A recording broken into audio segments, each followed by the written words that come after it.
We are used to a certain. Damilola, your network is. Okay, what did you say? Someone called my name.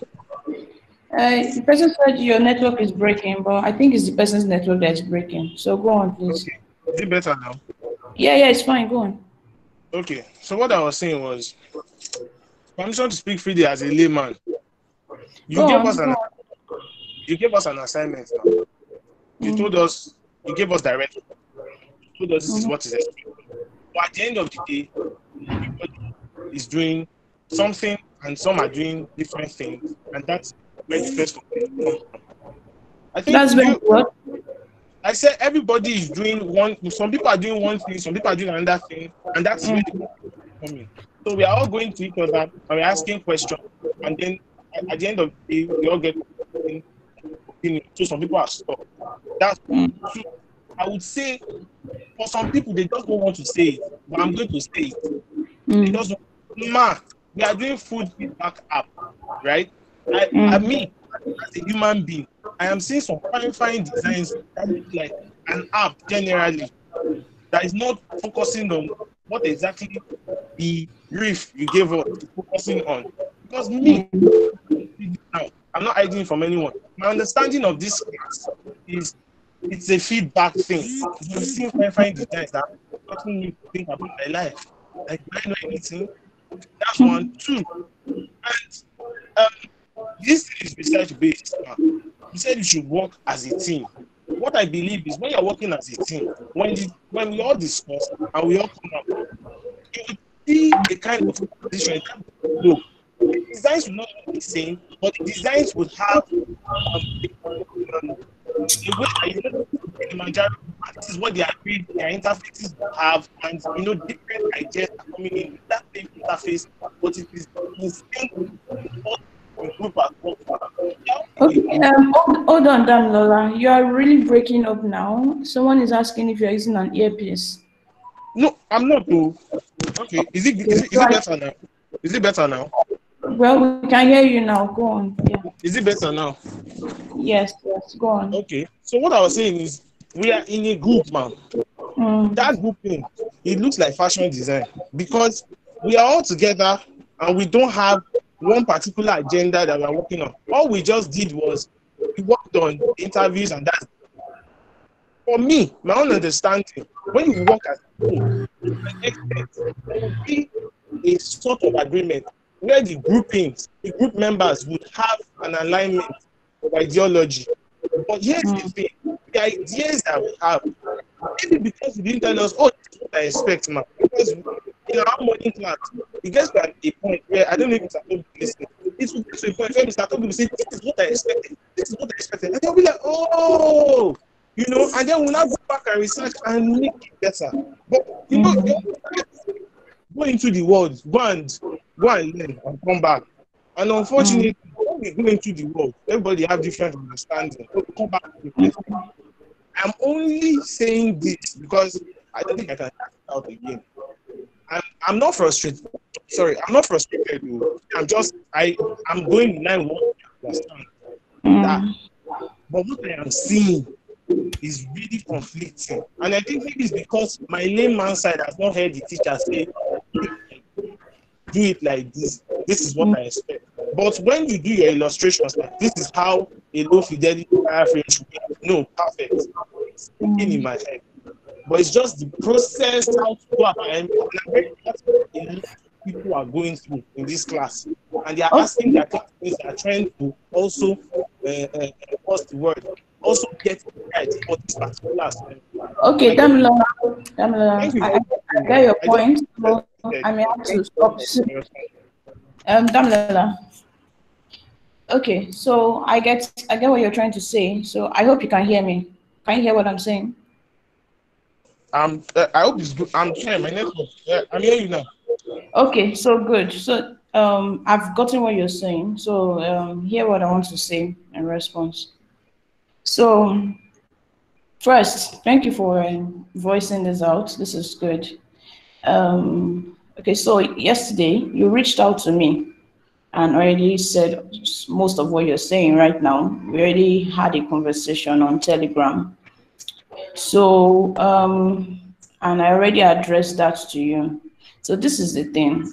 Everybody here is an adult. Like, there's nobody that is a child here. If I have taken classes with what's it called, teenage group before, people that are like 13 years old, 14 years old before, and how I approach those classes is different from how I'll approach class of people that are at least older than 18. I am saying this because I don't believe I don't believe it's expected for me to be chasing people up and down. I expect that you guys should be the one chasing me if you need something. I'm on Telegram there, and I can literally count the number of people that have reached out to me.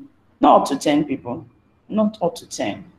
And is it because somebody sent me a message and I didn't respond? No, there's nobody that sent me a message and I didn't respond within even 30 minutes. Less than 30 minutes, I respond to all the people. So that's the first thing I want to say. Second thing I want to say is I was very clear on where you guys should collaborate on. I was very clear that teamwork should only be done when you guys are brainstorming because it's an individual assignment.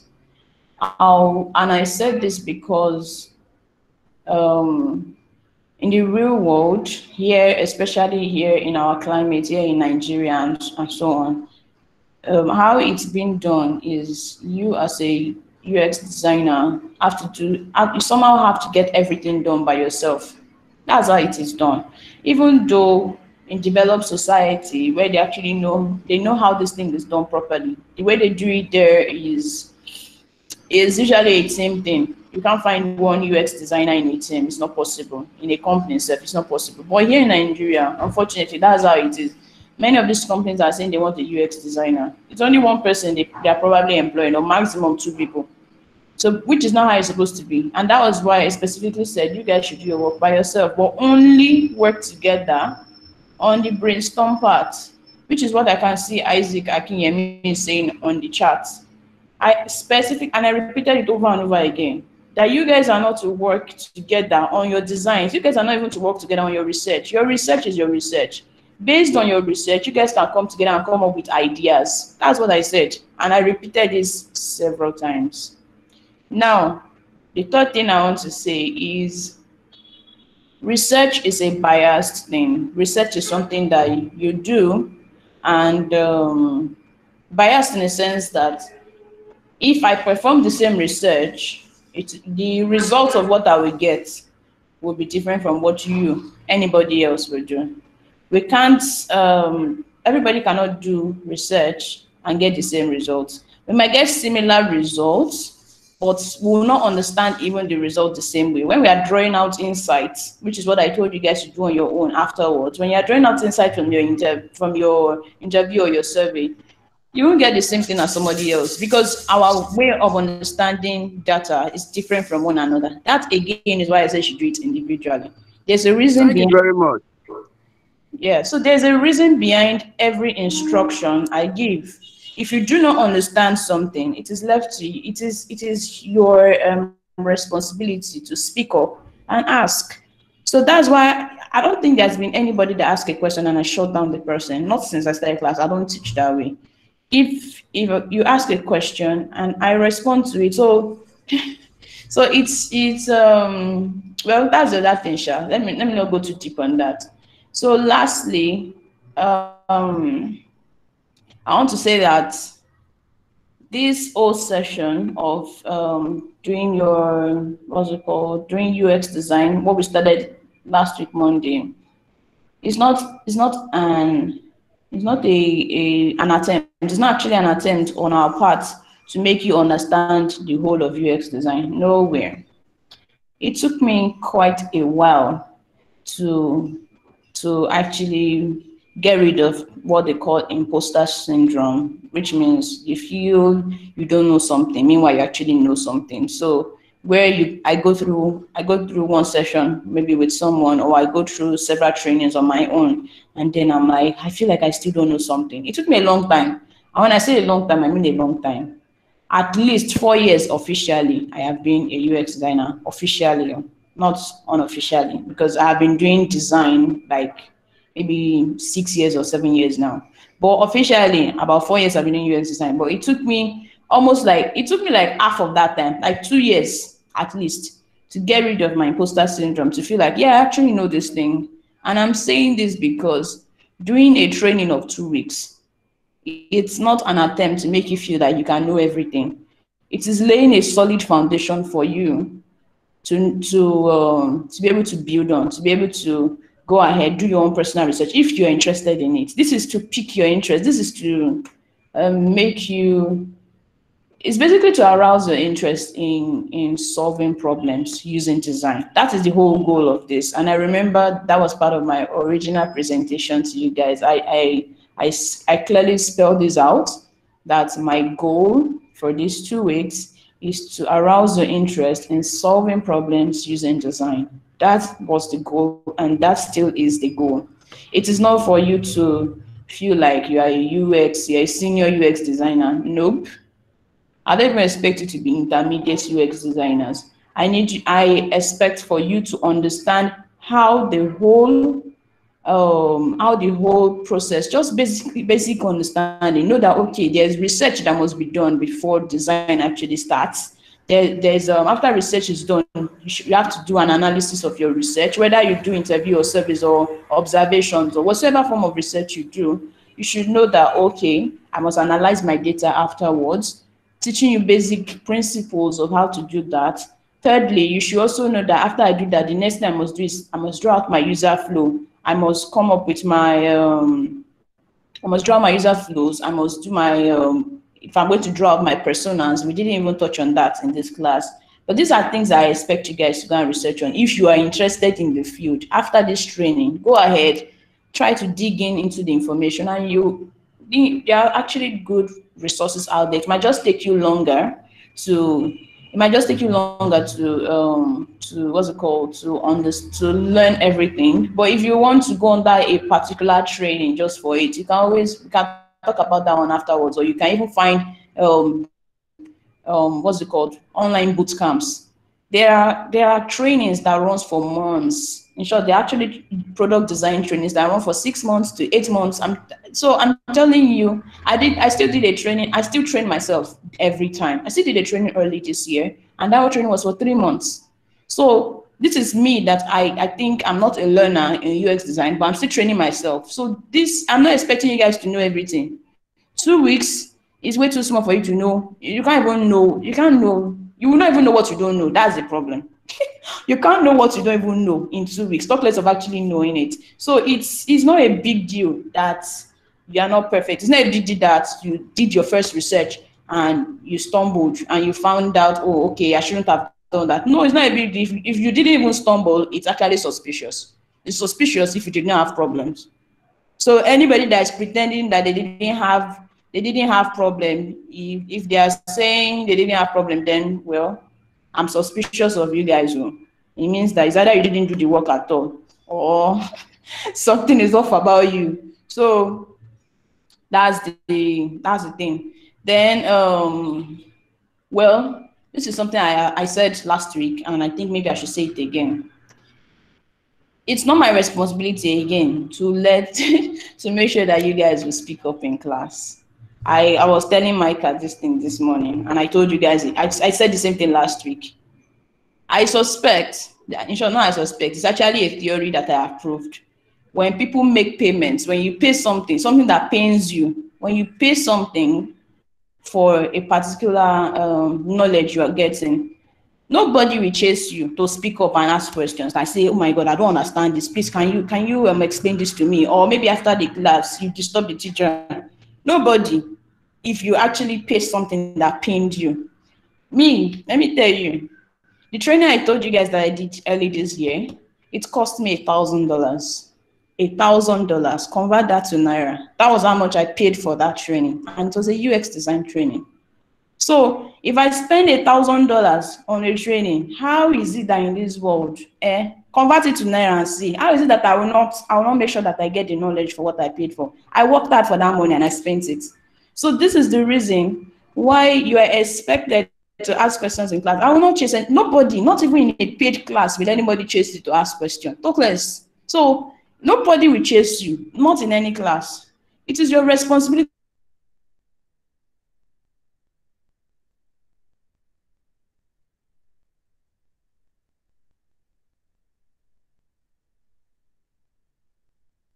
to say it's confusing you. Speak up. That's how it's done. Everybody has something to say. Please speak up now.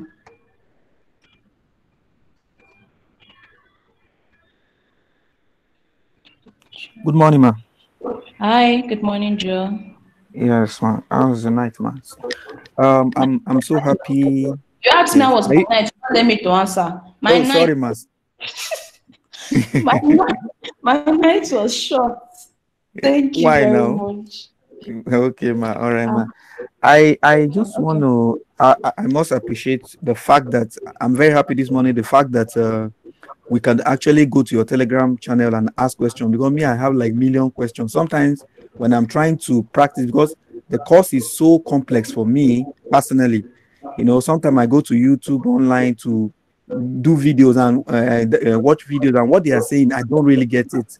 And I'll maybe want to ask one or two questions that I'll be thinking, maybe if I ask now, our Oga might be angry or you might be angry, but I'm happy now that we are given that forum to ask questions.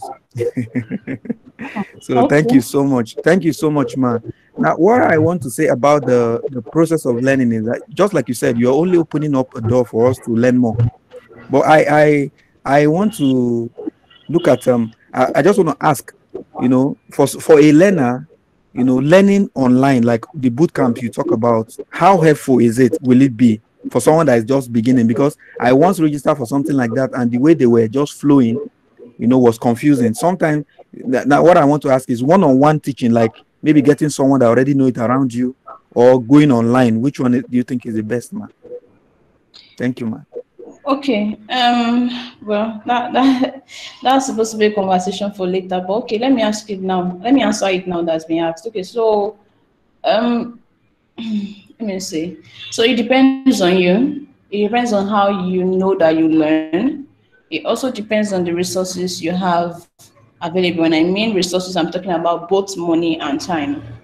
So if you're someone that knows, okay, I learn by copying something that someone does, or I prefer to learn with one particular person. It's just basically knowing yourself. That's for the learning style.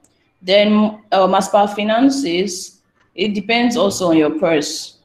Like I told you, I paid $1,000 for a course this early this year. In short, the course has they've even updated now. It's now $1,500. So it depends on what you have available. There are so many great online boot camps, and they are very, very helpful and very, very intense, and you get to learn what you're training to learn with access to the to what they call the class forums and all that. In short, the training I said I didn't actually have to even speak to any actual trainer myself. There was no even need, because it was very detailed enough for me to understand it. So meanwhile, it's also good to have a one-on-one training. It depends on you. It all depends on you. So I really can't respond to that like that, because it depends on individuals. Okay, Mohammed says something in the chat. Says, I think we are just like university students with their lecturers. They only give you the tip and let you dig the rest. Not so. Actually, that's not true. Not in this class. So if you're talking about Nigerian universities, don't compare this class to Nigerian universities. Because hello, ma. Hello, Miss Grace. Yes. Good morning, ma. Please, I'm trying to make a point. Hold on first before you say what you want to say. I'm trying to say something.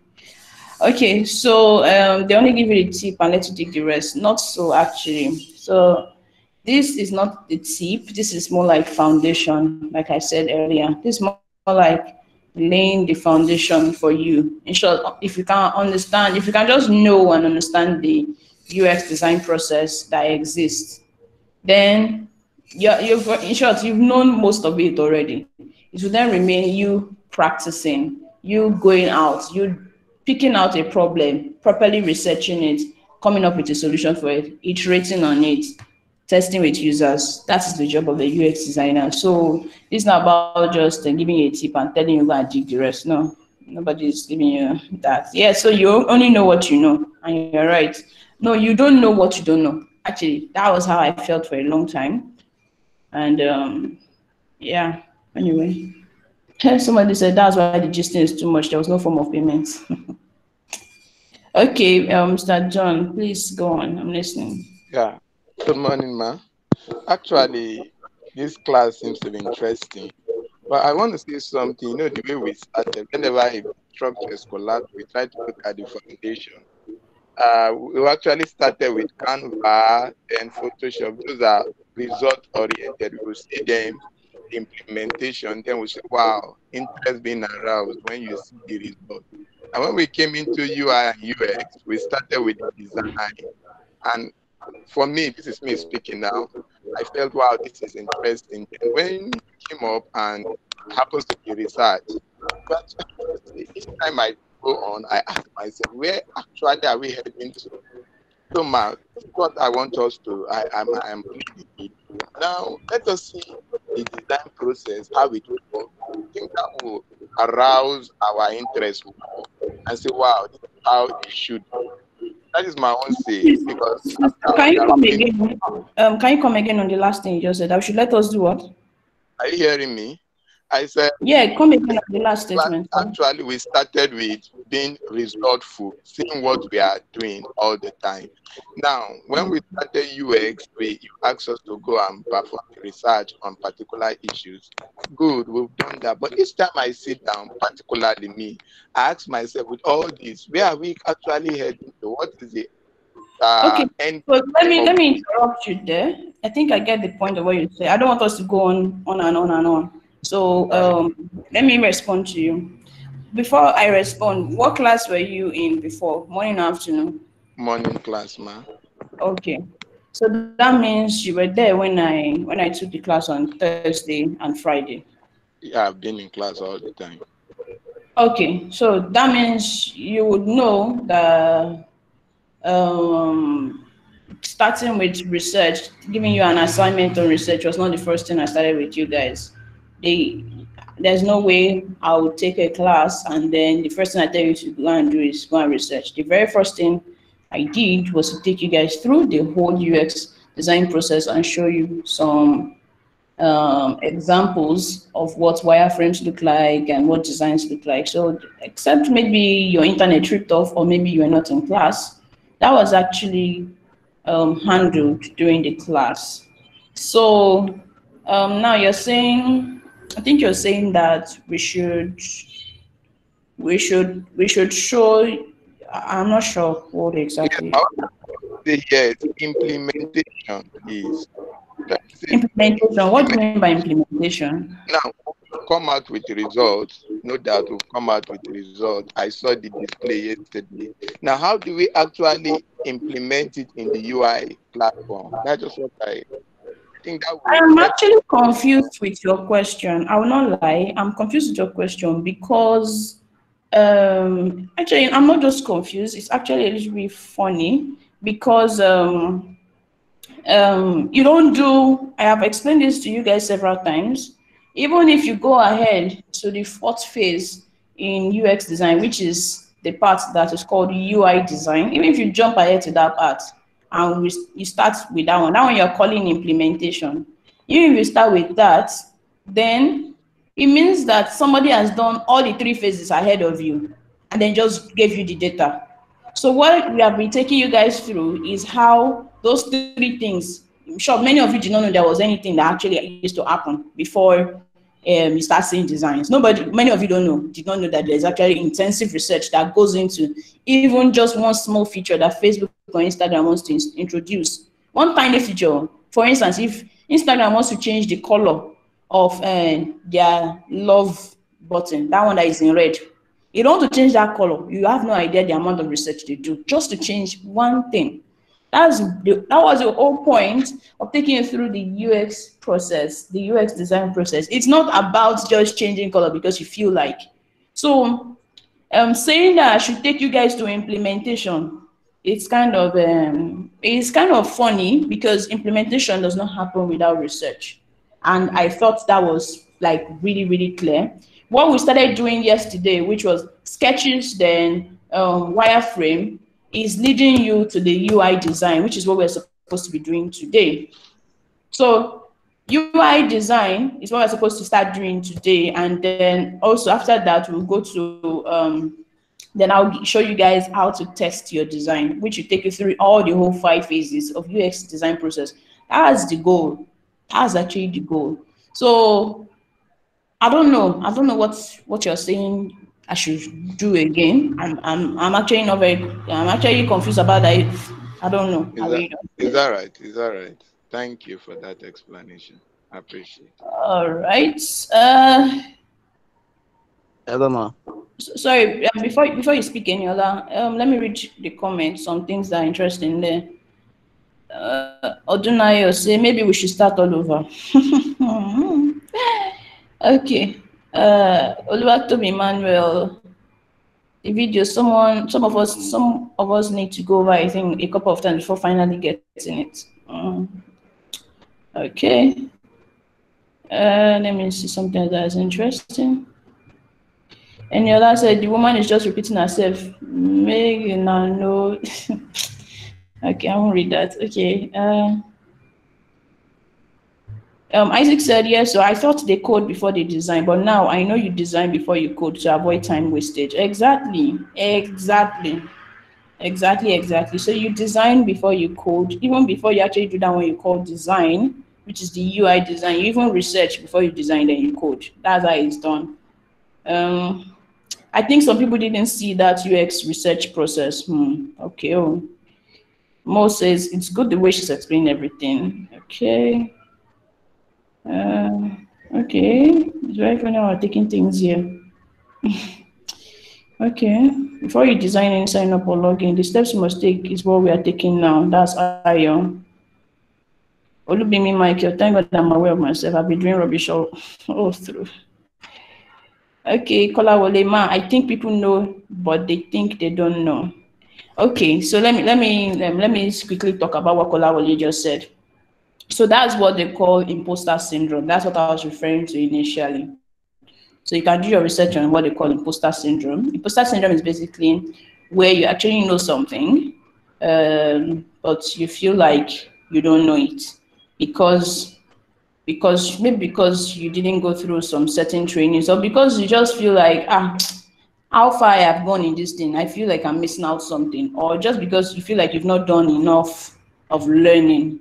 So that's called imposter syndrome. So that's what I think is going on here. You guys have gone through. Today is what, self? Today is Wednesday. So this is day 8. Day 8 out of 10 days.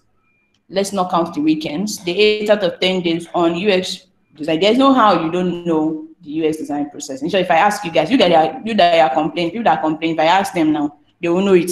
But you feel you don't know it because you've not gone through like 3 months, 6 months, 1 year training. That's what I see is going on. Eniola, please go on. Let me hear you out. Hello, good morning. Hi, morning. Zero function to send you a message on Telegram. Can you send the message based on Can you do what? Can you send a message now based on having some resources for you, like books, PDFs and all? Can you send me a message? Is that what you're saying? Yeah, based on getting some PDF, not questions, based on writing PDFs, books, and some YouTube channels you have always seen with the videos and the tutorials on. Okay, so if I heard you right, you're asking whether you can send me messages and maybe you can get a PDF. Is that what you're saying? Yeah, some resources.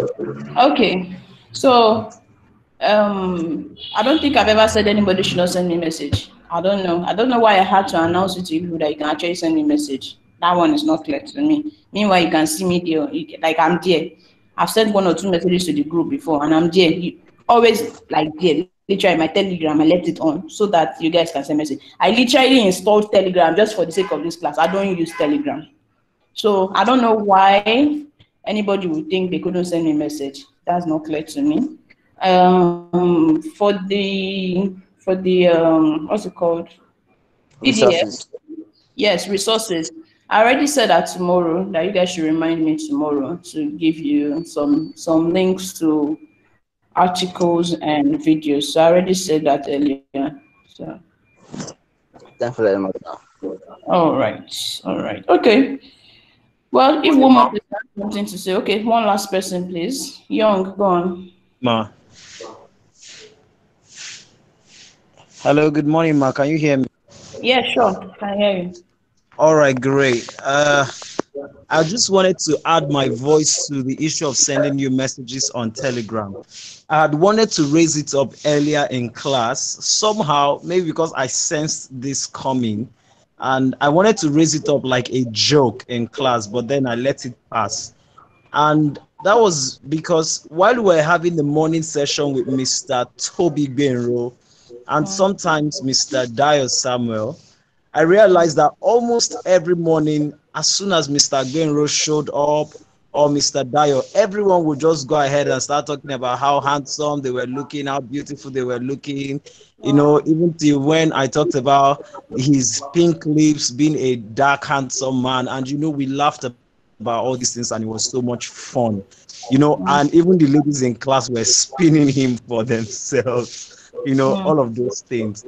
I knew that it was going to be a different ball game entirely with a female facilitator, because again, in this part of the world, people have the perception that if they try to be all nice, like if I try to say something about you being very beautiful, they could begin to relate it as a sexual advancement and get offended. So people are careful.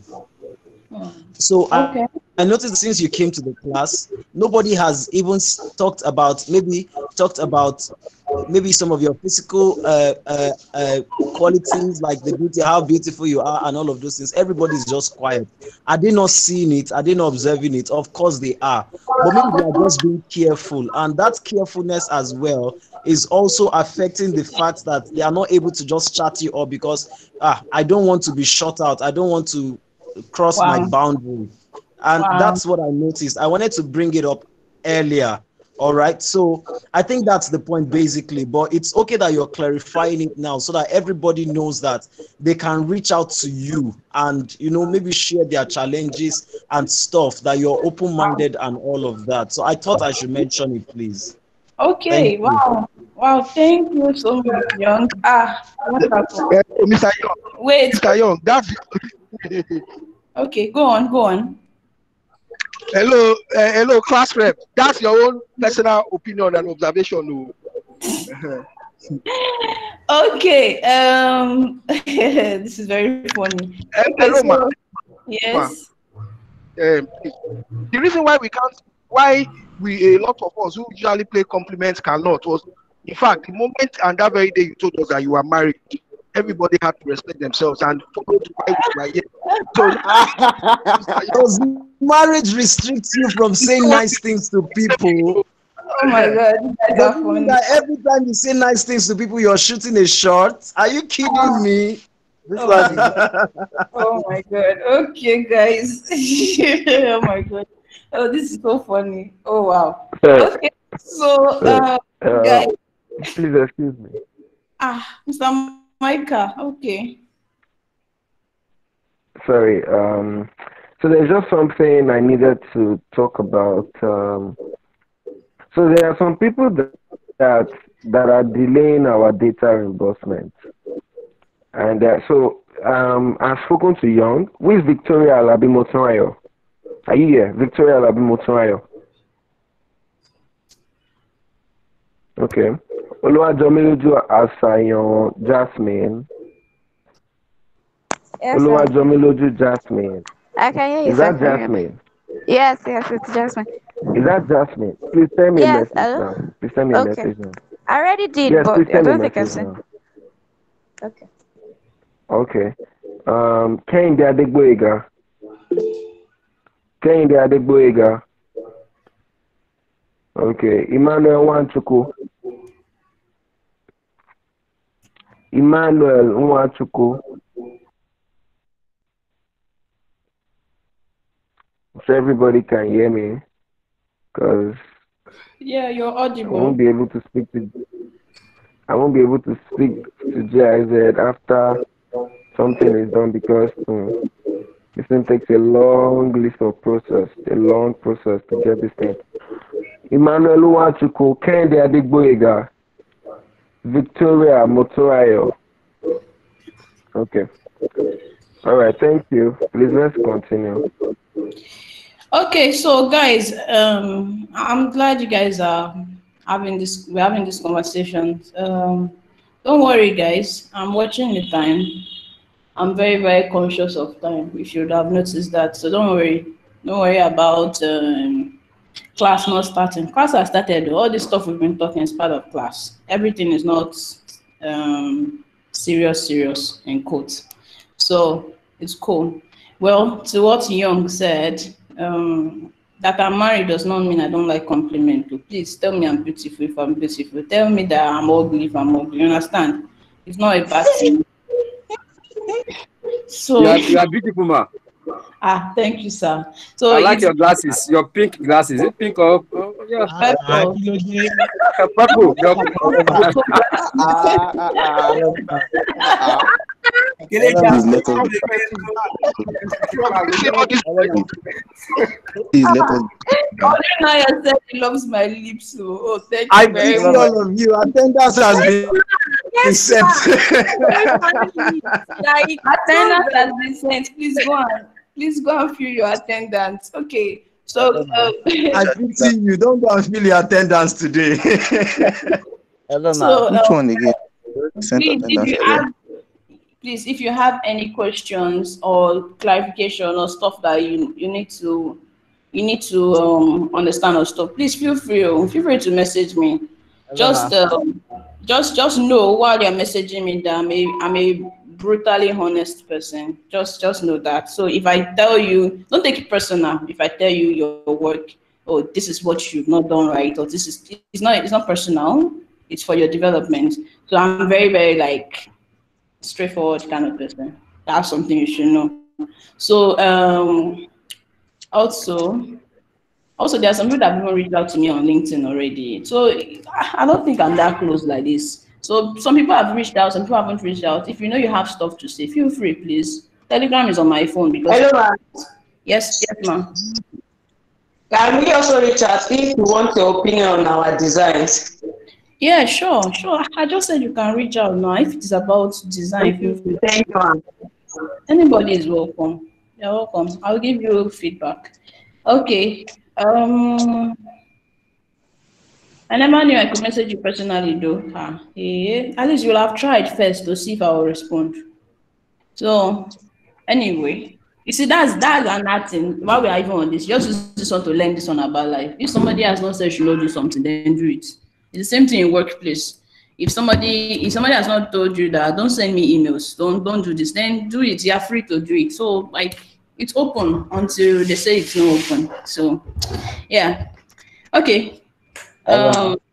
Yeah, I want to actually wrap up and start the class. So one last thing, go on. Okay, so I just want to I was the first day we started this class, I asked about do you actually let this off the student off from the university, and they told me they didn't put to the university at all. I actually felt that I was telling that I really Oh, your line is breaking up, so I can't hear you. Oh, okay, can you hear now? Yes. So you were actually doing what? I said I was listening to a guy Sunday, and I said I really is actually smart. You know, the fact that it's not everything that is surrounded to university and then education. Actually, had that by yourself, and I was inspired by what you said that day, that you actually to learn this. Tell you what now. Yeah, that's true. Yeah, I said it to you guys earlier on that I didn't go to any tertiary institution, so I'm not a graduate of anything other than courses and all that I have done online and things like that, and my own personal hard work, I will call it, So I didn't go to any university. However, like I used to say, there are many routes that lead to the market. I'm preparing for my master's degree, and some people will be wondering, how can you prepare for your master's degree when you don't have undergraduates? That's a story for another day. But for now, let's quickly get to. Let's try to get to today's stuff. Oh my God! Somebody is typing something long. Hello, ma'am. Hello, ma'am. Good morning. Jesus is Lord. Good morning, ma'am. Sorry, this is Omalara, please. A quick one. About what you just said now about your not going to a tertiary institution and all. Permission to please chat you up on that later after class on Telegram. I just have something to ask you, please. Yeah. Please. It means plenty people want to ask me something on this matter. So if on this matter, you know what? We'll take when it's 12 o'clock. When we are taking our break, I'll answer the question because other people may want to ask me questions. I don't want people to be about the same topic. So, all right, ma'am. So let's have that conversation during our pet session. So you would have Miss Grace again later. Not a technical class. You'd have our own pet session. So that should be next week. You'll be able to ask her those questions. Yes, next week. Hey guys, so let's yes, I like that. Thank you, Mr. Micah. 2 weeks time, yes. Okay, thank you very much. Please, people that your video is on, you are distracting us. Please put off your video. It's only my face people should be saying, but I don't want to show my face today. Mr. Odige, thank you. Okay, so now let's go on to Eniola, they've shared attendance now. Still asking for attendance. Let me copy that. Mrs. Grace, you're about to read my comments in the chat box. Oh, okay. Yes, I was about to read it. I'll read it now. That's the last thing I'll attend to. Please, nobody else should say anything for now until the next set of questions.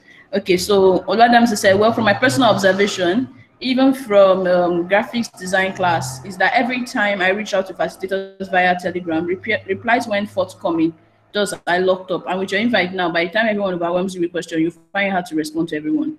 Okay, so that's a good point.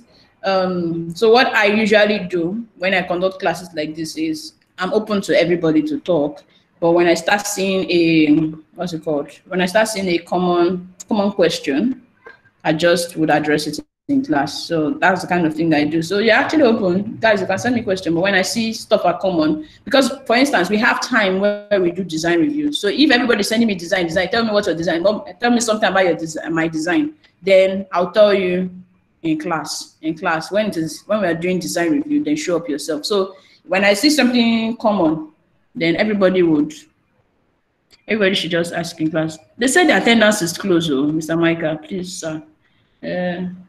Please, it's morning, so that's why it's closed.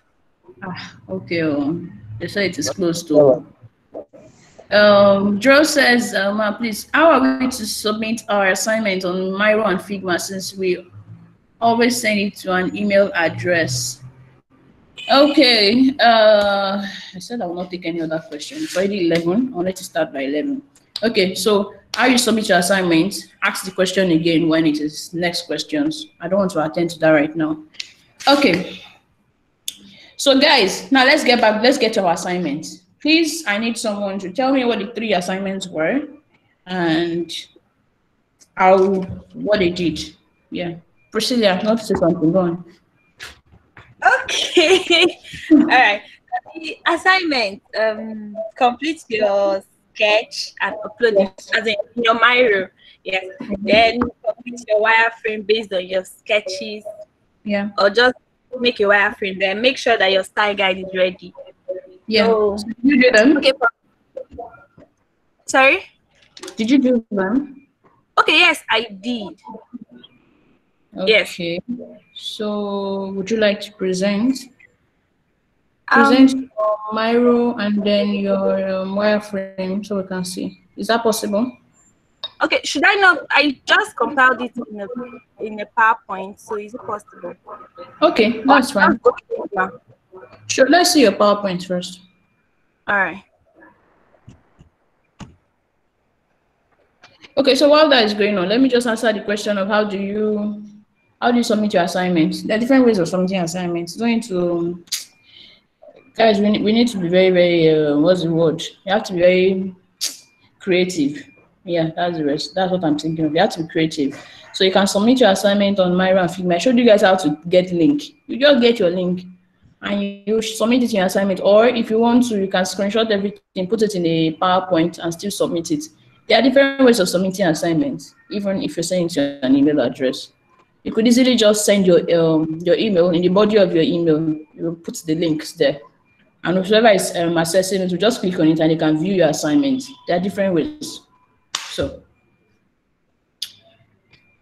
okay, we're still waiting for Priscilla. Does anybody else want to talk about the assignment? Yeah, hello, ma. Not deviate from the assignment. I wanted to ask the style guide.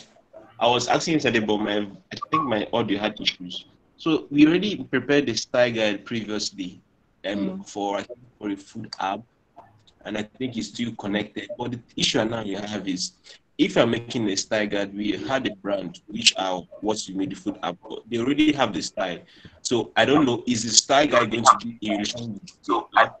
You already have made styles for giving brand, or yes, your style guide is supposed to be relative to your brand. You don't just do a general style guide. That's the point of the style guide, so that it reflects the typography, the color, the everything that's the brand you're working on. Not necessarily. Yes, it is showing. So it's not necessarily the fact that if Jumia Food, for instance, hold on, Priscilla, I'm trying to answer your question. So it's not necessarily like you must use what's it called? I must use exact colors that a brand uses. Maybe you can use the color as maybe their primary color, secondary, or something, or maybe you just feature the color. But you can easily update, you can easily add whatever it is. You can choose a different typography. Style guide is not for you to go and reflect whatever it is the brand's already using. No, it is about what you envision for that design. That's the point of style guide. Okay, so if you're doing yours, you should update it. If you have done something earlier, either update it or just create a different style guide. Okay, thank you. Yeah, you're welcome. Priscilla, go on. All right. Yes, so you can you see my screen? And you have a beautiful smile. Thank you.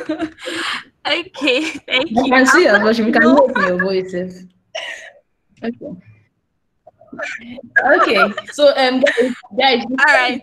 So before she starts presenting, I want everybody to pay attention to any corrections that I make. It not only applies to her project, but applies to everybody. So please try to refrain from asking the same questions I'm going to answer now, so that we can be able to attend to questions that have not been asked, because we don't have all day or all year. So go on, please. Okay, so my name is Priscilla, and I'm an upcoming UI UX designer. My case study. Okay, UX, yeah. Okay, exactly. UI UX designer. All right. Okay, so basically my case study is on Kilimanjaro restaurants. Okay. So I'll be basically showing us like a brief presentation on my wireframe, and then my style guide I updated based on the sketch and wireframe I did. Okay. Okay. All right. Is it moving? Yes, it is. Okay. So I don't think there's any need for this one because we discussed about it yesterday. Okay. Just go to my. Okay. Sketches, wireframe. Okay. Okay, so this is the wireframe. Did you have to iterate your sketch at all? Yes, I did. I did. So let's see. I realized that I didn't. The changes are not here, but then the one I made earlier, they were like about 4 pages. But then I realized that the app, like I want to do both an app and then the feedback should be inside the app. So I had to like make some changes, and then yes. Okay, okay. All right, that's fine. Go on. All right, so this is the wireframe. I started with a logo, welcome page. This the representation of images there, you see it there, and then the logo by the left. Then welcome to Kilimanjaro. Then the other one is the sign up page. Like you said, there's no need to have to log in and sign up and everything. You can do it in one page, like one. So that's what I did. And then, okay, so since it's an app that will contain like a food app that's like the feedback will be there. So I just created something short. The menu I used, okay, the inspiration I used, I got so many inspiration from Google, and then I think one I am like from you, this popular menu stuff here, one you designed. So I just thought about it, and then but mostly I got from different food apps that I saw on Google Play Store that I screenshotted. Okay. So yeah, so this is the app, the menu, and then hello, Oluchi. Then you can search for whatever you want. Then your location, the app should also have a location. You can select your city and your restaurant and then order. Because Kilimanjaro has different branches, so it's for like easy ordering or something. Okay. Then the payment method, in case you want to pay cash or through PayPal or through card, Visa or MasterCard, it's available. Like that plan is available for you. Then I just went straight to my feedback. How would you rate your experience with Kilimanjaro? The star rating you can actually choose. Then the comments there, which is optional. Like you can actually make any comments you want based on the star rating you actually gave, but it's optional, it's not compulsory. Okay. Then this last one, the feedback/complaint page, where anything you want to say that you want to make, any feedback you want to give or any complaint you want to make, there is an available box for you that you can make that complaint and then submit. Okay, this is good. So hold on, go back to the first screen, the very first screen after login. I think that's the one. Okay. No, not your sketch. Okay, this one. After you log in, next one. Okay. Yeah. This one. Yes, this one. Okay. So, well, a suggestion could be, I have two suggestions for your design. Number one is try and make you should make it like, because we are primarily trying to build a feedback app, so try to make it that, okay, when the person logs into the app, maybe they should give a feedback for a food, something that they already, I said this yesterday, for something they already ordered before. So that you can, so maybe your first screen should be something about giving feedback. Do you get what I mean? Okay. Yes, I do. So that you can capture that process for already existing users, that kind of thing. Then my second suggestion is this your second screen where you have location.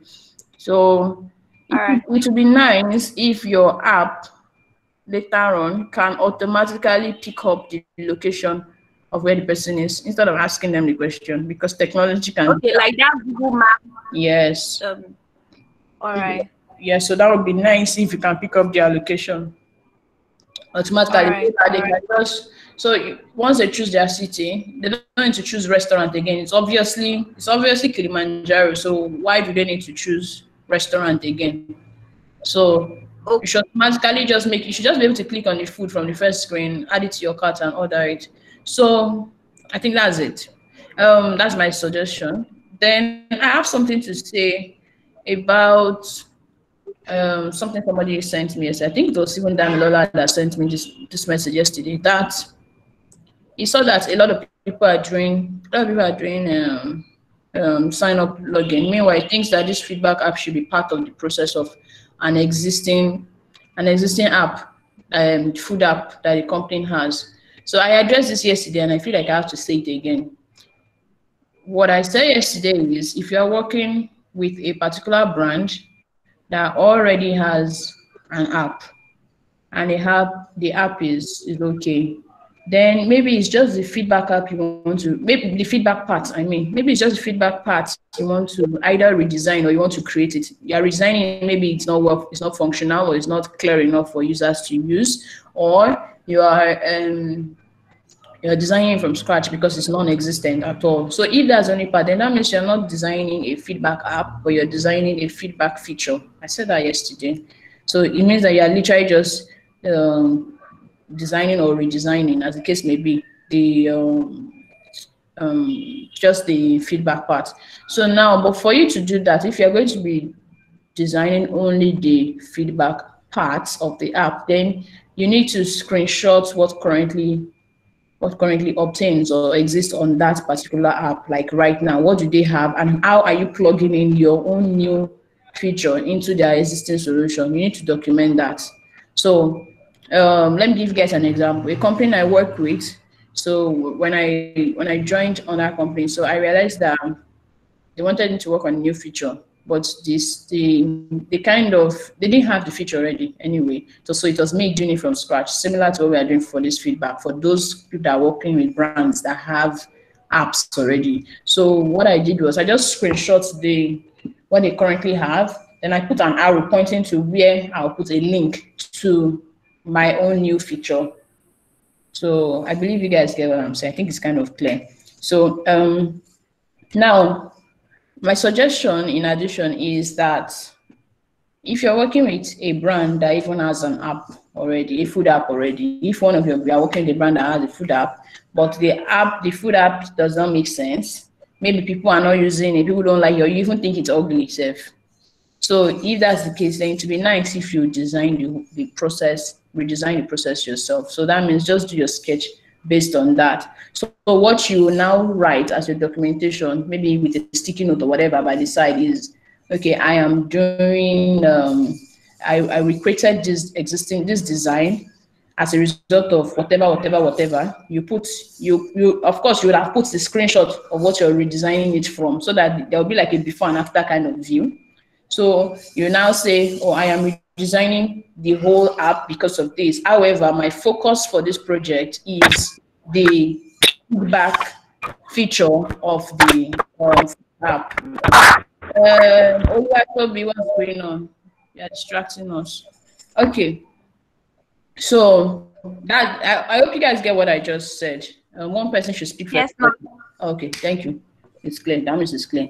Somebody said they have a question, but please hold your question till she's done with her presentation. So please go on. Okay. So I can continue with the style guide, right? Yes.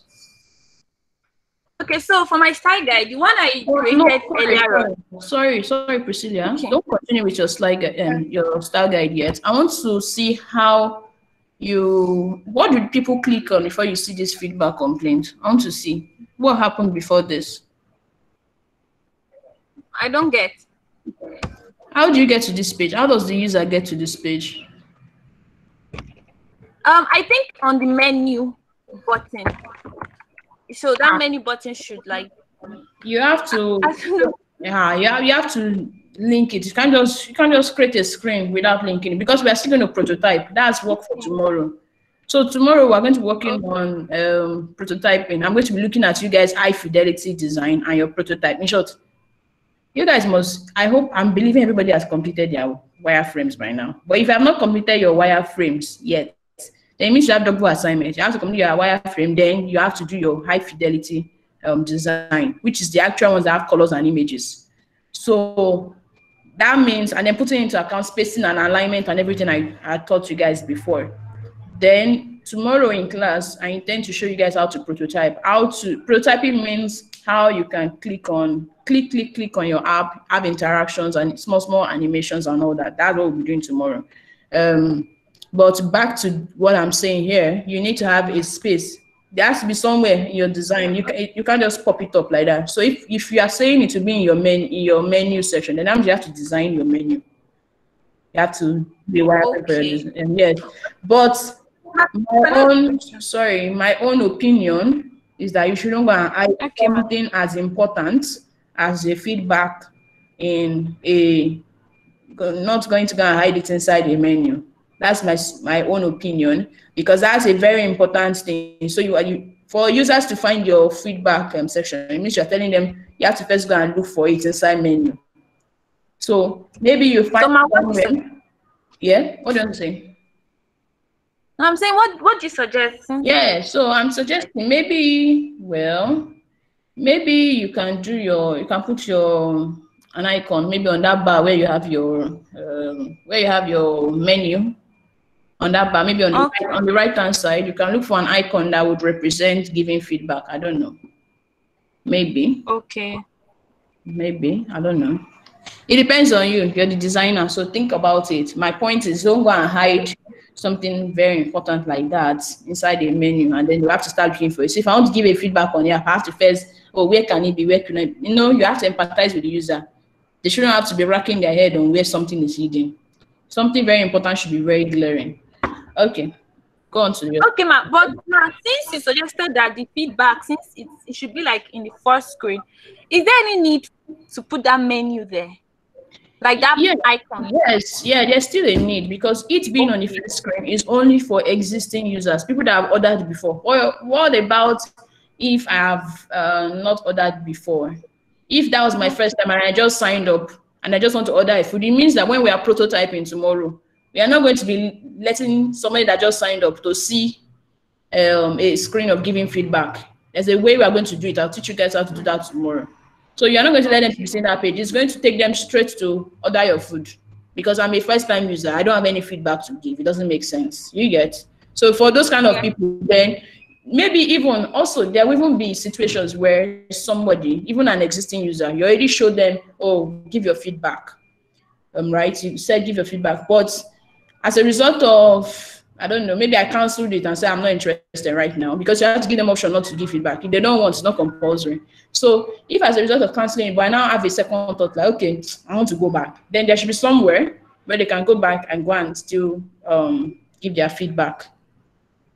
Then something that I see that nobody is thinking about is you need to something nobody's thinking about. You need to think of a way that what if somebody gives a feedback? Do you want people to be able to edit their feedback? Do you want people to be able to, those kind of things? Do you want people to be able to see where all the feedbacks they've ever given are? So I don't think anybody is thinking of a list of feedbacks I'm doing before or something like that. So I don't think anybody's thinking of that. I've not seen any, I didn't see anything such as that in the user flow before or anything. I've not seen anything like that. So you guys should think about that. Okay, scroll down. You can go now to your style guide, please. Okay, so like I was saying, the style guide I created earlier on when we were giving the assignment, it's after this sketch and this Miro thing, it just gave me a whole different perspective of what I actually want my app to look like. So then I just had to like recreate it again, like add up something. Okay. Then yes, so this is the typography. I just in my wireframe, I just used only two, the Mulish and the two fonts, sorry, Mulish and the Roboto, yes. Okay. Yes, for different sizes and all. Okay, so you I don't know, you were in morning class, right? Or yes, morning class. Okay, so I didn't show you guys how to create style guide. I think it was Toby that gave you guys the assignment. Yeah, I just used his steps because that day because of the network he used what's it called, PowerPoint to actually create a style guide. Yeah. So I'm saying that because this your style guide and it has like K-leg, like the K-leg is very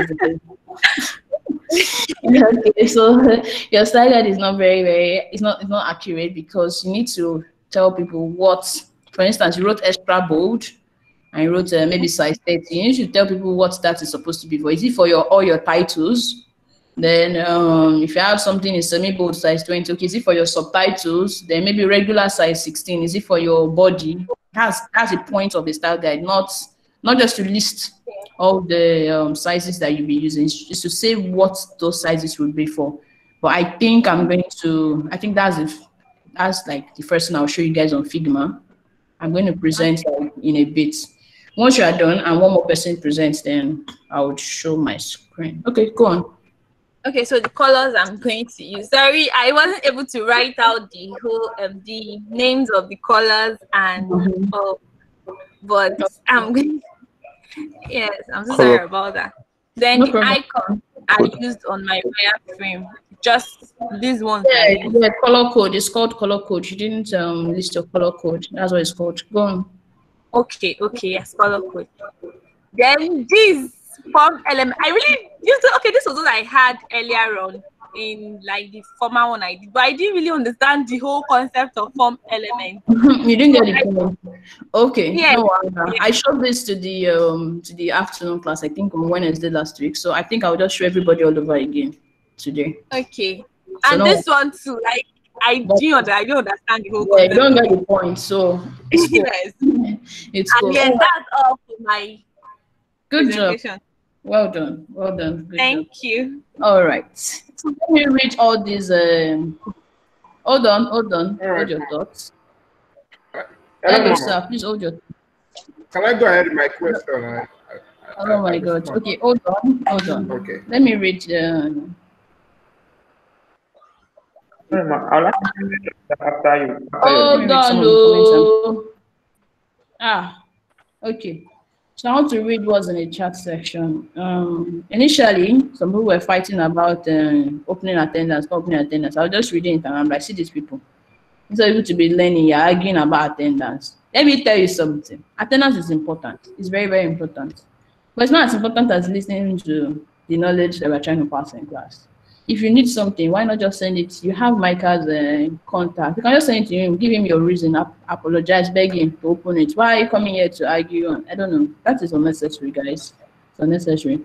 Mo said, I noticed Mary was stingy on the export part. The quality is freaking low. Well, not really. You probably didn't choose the right one, kind of. So, or maybe it's, I don't know. I don't think I've observed that. Okay, let's see. Jeremiah, okay, no. Let me go to the ones that I see important. Okay, so Damisi, first person. What do I Damisi? Say you have a question. Yes. Okay, yes. I have just like two questions. When she was presenting, she showed something and she made a comment regarding that sign up page, a sign up design, basically. Now I want to know if for a new user, okay, for a new user, obviously the person will sign up and hold without signing. When you're designing your wireframe, are you not meant to design both what the sign up, all the parameters in the sign up section, what would be there? That's to put into cognizance those who will be new users, what it will look like that they would feel, then just the sign-in wireframe as well for already current users, basically. Yes, of course. It's supposed to be detailed in wireframe. So I'm not sure I observed that in our presentation. Yeah, she didn't have that now. That's why I don't need to reconfirm that. Okay, so that's something that everybody should do. The whole point of wireframe is to detail the whole layout of the user's journey, how they'll go from one step to the next. So it should actually be detailed, which was why I pointed to her that you can't just have your feedback screen without anywhere linking from. Okay, and as well, the menu part in one of the wireframes, is that meant to be another wireframe showing what those menus, when you click on it, what to show in those menus exactly? They're now designing pages of what each of the menus entails. Okay, so if it is relevant to your, research, relevant to the project you're working on, you can go ahead and go deep into all that. But if it is not relevant, you don't need to. Now, the question will be, what is even going to be in the menu section to start with? What can be there? So is it like people can be able to edit their profile? Okay, so maybe. So if that's the case, you might have that. But other than that, what else will be there? So the reason why, I hope everybody is paying attention to this. The reason why side navigations, that's like the menu she used up there. The reason why that is normally used in designs is because you are using that to to show that you have many items in the site navigation. It's useful when you have so many things that you need to list vertically. But if you're having just 3 things, maybe you just have the home page, which is where people order food, for instance. You have maybe a feedback screen where people can see all their feedbacks and maybe create new feedbacks. And maybe the last thing is just to view your profile and maybe edit your profile. If it's just 3 things, then why not just use a bottom navigation? I'm giving you guys design ideas. Why not just use bottom navigation instead of using side menu? Get rid of the hamburger menu icon at the top, and maybe you just put a logo there. That's all.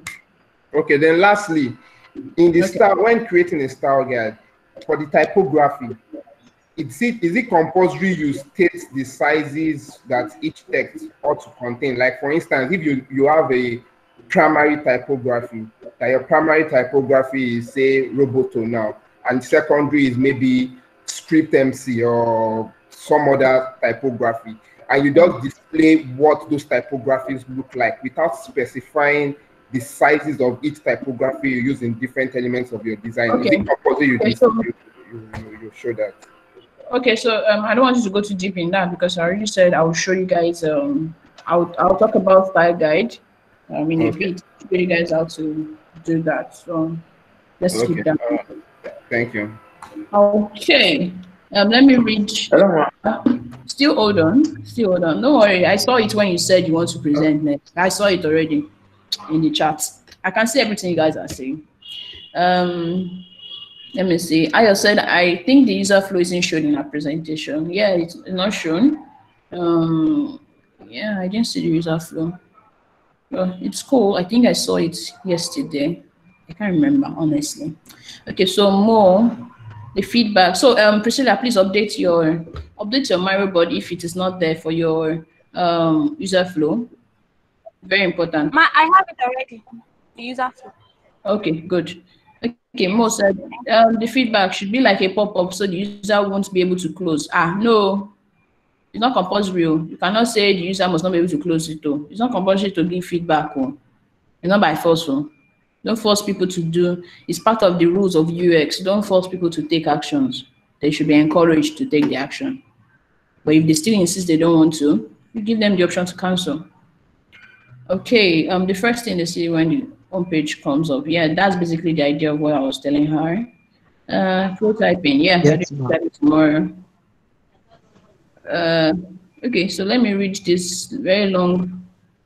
Oh my gosh. So yeah, I saw your message, Raymond. You want to go next? You'll be the second person. But before that, Omoyola sent something. I'm not ready. Let me read.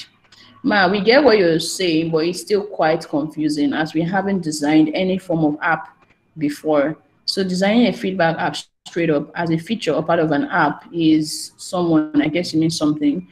Like when we started learning graphic design, we were asked to replicate some designs first before asking us to come up with fresh designs ourselves. I think the best way we can understand this stuff, for me personally, is if we can start learning from an existing project and not a new project.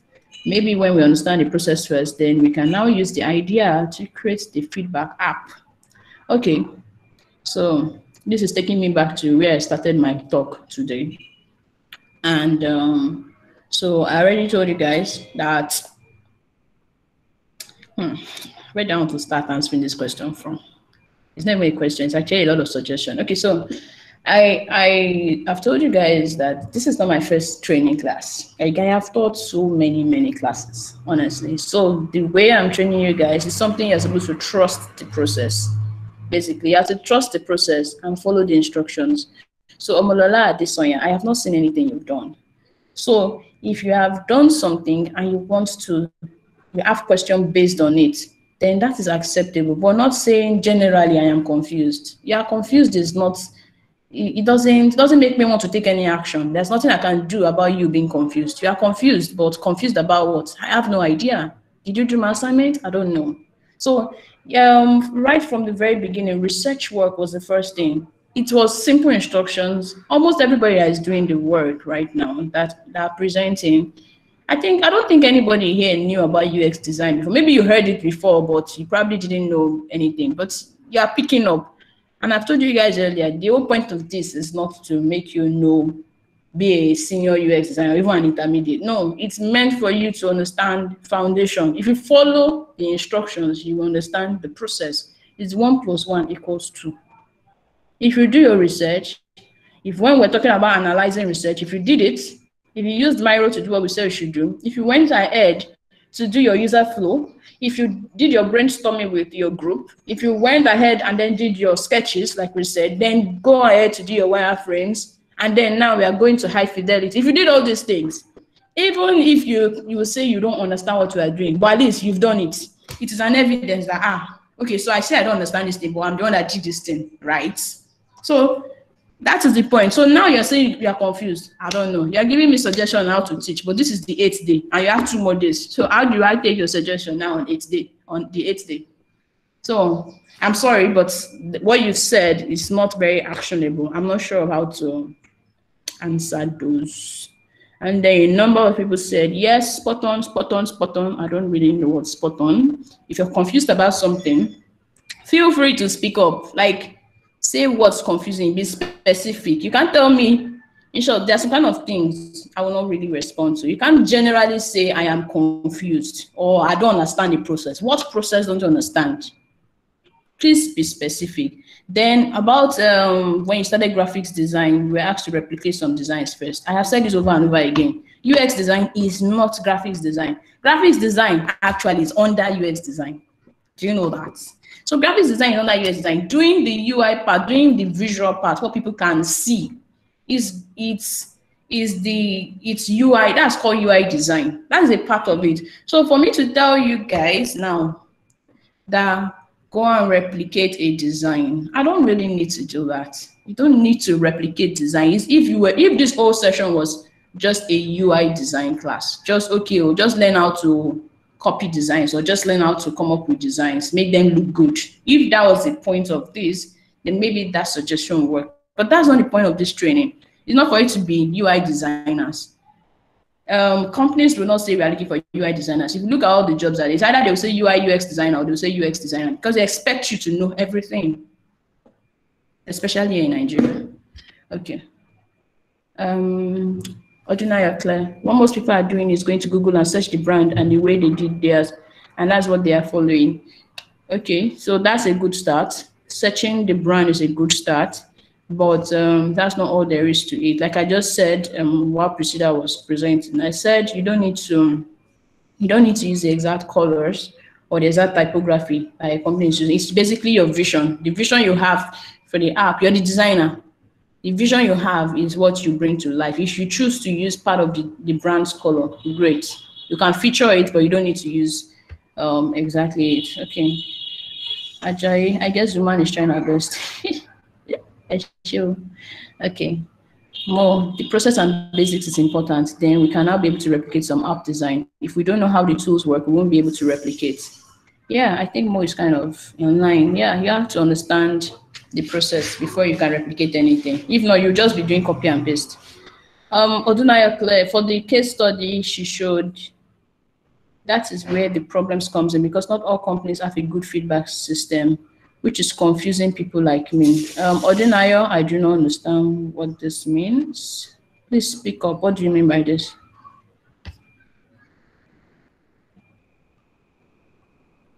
Okay, Odunaya is not speaking up. Well, I'm not sure what that means. Faustino, Omalai, you're very correct. I think that's the origin of the old issues we're having, trying to grasp this sort of stuff. Well, be careful when you align with what somebody else has said because you need to explain yourself. You can't say you are confused as well. So what are you confused about? I mean, encouraging you guys to speak up now. Nobody's telling what you're confused about. They're just saying you're confused. You're confused. You're just confused though. That's what I can do. Ajayi Tomiwa, I guess she's open to questions. Thank you. I am. As she even forces us to ask questions sometimes. Exactly. Oh, I do. But you still don't ask questions and then you say you're confused. How can I help your situation? You're confused about what? What is confusing you? Ask a specific question so that we can help you out. Okwayemi Adegoke, I think this is the best way to learn. This isn't graphic design where we replicate easily. We have to research why create the app. It is going to be useful, accessible, stuff experience. due to the short span of the class. Thank you, sir. Thank you, ma. Sorry, I don't know, but yeah, that's the point I've been trying to make. Ajayi, she's trying, at least we didn't pay. She uses like 1 hour for questions. That's what we're saying now. Who say we pay? Okay, so it's not really about payment actually. Even if you paid for the class, how I'm handling it right now is exactly how I handle my other classes. So that was why I when I was doing presentations, the presentations I did for you guys last week is the same presentation I used for my paid classes. So it's not about whether you guys paid or not. It has nothing to do with it. I was making reference to payment or money earlier on so that you understand the value of what you're getting. That's just it. Okay. Isaac Akinyemi, I have a friend who's into design. He told me he enjoys UI UX more than graphics. Okay, cool. Still confused. Okay, Joe, still confused on when adding features on already designed app and designing a new app. Okay, so I will show that as well once I'm done with style guide. Please remind me. Okay, somebody remember. You can remind me. Let me just write it down that I'm going to do that for you guys. Show, hold on, I'm trying to note this down. Show how to feature new designs on existing solution. Okay, I'll show you guys that after I do style guide. Okay, Joel, I'll handle that. Okay. So that's an example of a specific, you see, that's an example of a specific confusion. Thank you. Thank you for that. I know exactly what to show you, Joel Jacob. Chim Diebere, please, can I present after the person presenting next? Please, I want to know my error and all the things I've been designing blind. Okay, we'll think about it. Another guy, if Madam follow you, I'll present to. I've been, guys. If Madam allow you, I'll present to. I've been designing blind with sleepless nights. Oh yeah, present, make a present, Jerry. That's 3 people now. Okay, Kudrat has a question, Tomiwa has a question, then Adetoye, we got through limited time to learn a lot and she's done great, okay? Even videos I've seen doesn't start by replicating an existing design. Exactly. No UX design training will start by replicating an existing app. You can search anywhere search anywhere, it doesn't work. They won't replicate an existing app. It's the way it starts with a problem statement or a case study that you try to research throughout and then come up with a solution. Whether it's an existing case study and they're trying to modify it, whatever the case may be, it's always still a case study. Okay. For the feedback, I'm saying checking for like 3 companies I found out some are straightforward questions while some are not. Let me see. For feedback, I'm saying that's Odunayo. I'm saying checking for like 3 companies. I found out some are straightforward questions. I still don't get. I'm sorry. Please unmute yourself and speak up, Odunayo. I need to understand what you're saying. Adetoye something. They teach principles and process. Exactly. I have a question too, ma. Ajiboye. Ms. Grace. Yes. Sorry, Ms. Grace. Good morning, Ms. Grace. Is that Odunayo? No, it's not. This please line up. We have to ask questions. No, I don't need to just say something. I think if you have a question, just speak up, please. Because reading it from the chat is taking time. Just speak up what you want to say and let us move on. No, I actually prefer the chat because everybody speaking up will be interruptive. Like, imagine if 3 people, like a lot of people have said they have questions. Now, if 3 people just speak up, it could be sequential. They would have a number 1 by 1. So at least we'll get to know what they're saying. That's what she wants, please. Just let it be. Thank you. I have questions too. Okay, so hold on, guys. Let's just take it. Let everybody relax. Everybody relax. Don't worry. We'll get to you. Just hold on. I have a reason why I read the charts. It's because it's something I know that many people are not very comfortable speaking up in classes. So it's my own way of reaching out to those group of people. So it's cool. It's actually cool. So Odunayo, if you still want to speak up, please speak up. I still don't understand what you were saying. Now, to those people that said they had questions, I know Raymond said he wanted to go, but please let's attend to these questions first. So I think first person that said they had question was okay, I'm on the list. I'm on the list too. Okay, let Kudirat go first. I think she was the first person. Go on. Okay, ma. My question is based on what you said. You said we don't need to replicate, like we don't need to use the, if you are designing an app for a company now, we don't need to use the color. We can decide to use another color, use different, the fonts and all that. But from what Mr. Toby told us, he said a company has their own design guide. So if we did not use that, their design guide, how are we to create that app for the company? Okay. Very good question. Very good question. So some companies have their design guide already that you have to follow when you're creating your style guide for your app or for your whatever. So if they do, then you have to build, you have to do whatever you're doing based on their design guide or design system, whatever they call it. But the issue is a lot of companies do not have a design guide. They just throw colors as they will on their site or on their app or whatever. So it's still your job to, you can ask a client or a company, oh, do you guys have a design guide? Most of them will be like, what's that? But so if they do, then you can use that as a guideline. Not that you have to follow it on the dot. No, you don't have to. You don't have to follow it on the dots, but you must use it as a guideline, because if they've chosen maybe orange, like GT Bank's color is orange, there's no how you're going to design something for GT Bank now and you will not show orange. It means you're not designing for them. That won't represent them at all. Or Access Bank, which is blue. So you have to represent what they show forth, and even they will still have to approve the color. So that's for colors. So I hope I've answered that question.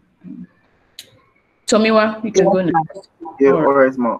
My question is this, ma. I don't want to bring you back, but through all we've been doing, I've been following the class and I understand. But like I've lost the connection between everything, like which and which is like the proper order.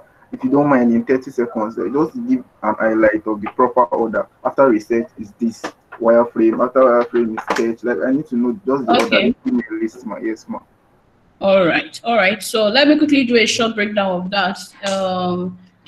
We're already in talks, myself and Micah. Maybe, well, I don't know. Let me keep quiet on that.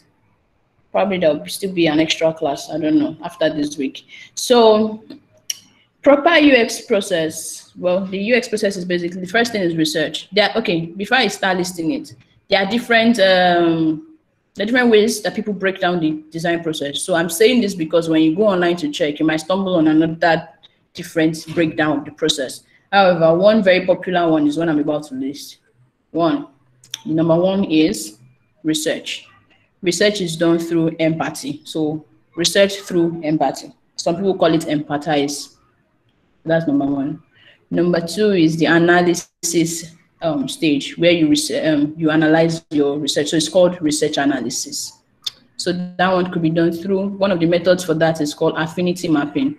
Affinity mapping is what we have been doing in class, where you document all the things you heard or you saw during your research, and then you start dragging your sticky notes around, finding a theme or a common pattern.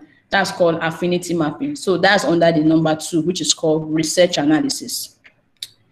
Number three is sorry,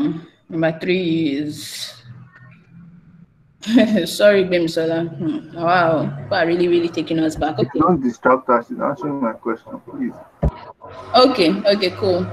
Number three is it's called the phase where you ideate. It's called ideation. So in that phase, you actually come up with ideas. Well, basically, ideas comes from ideas. So come up with ideas, and then some of the methods that I use for that is brainstorming, which is what I told you guys to do in class, which I mean in your group. So brainstorming is one of the tools that is used during ideation.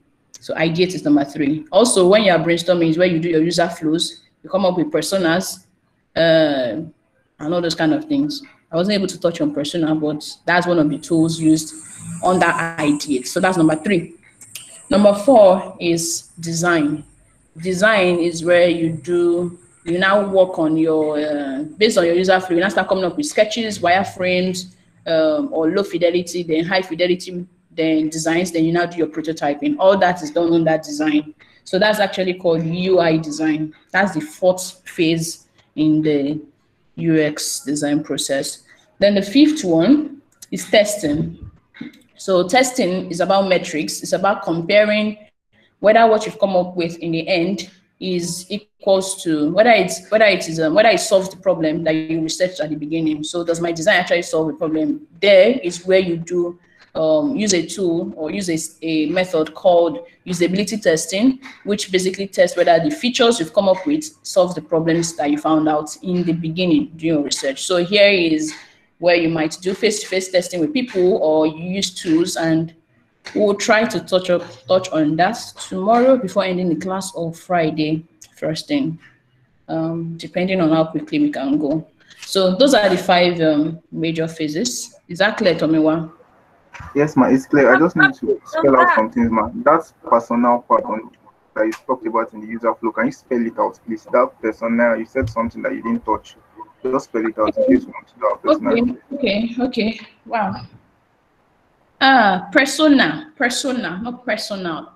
Persona, P-E-R-S-O-N-A. Doesn't have L at the back. So persona is basically coming up with a fictitious character based on your research. So you have done research in the first phase, you've analyzed your research in the second phase, but you come up with your what's it called?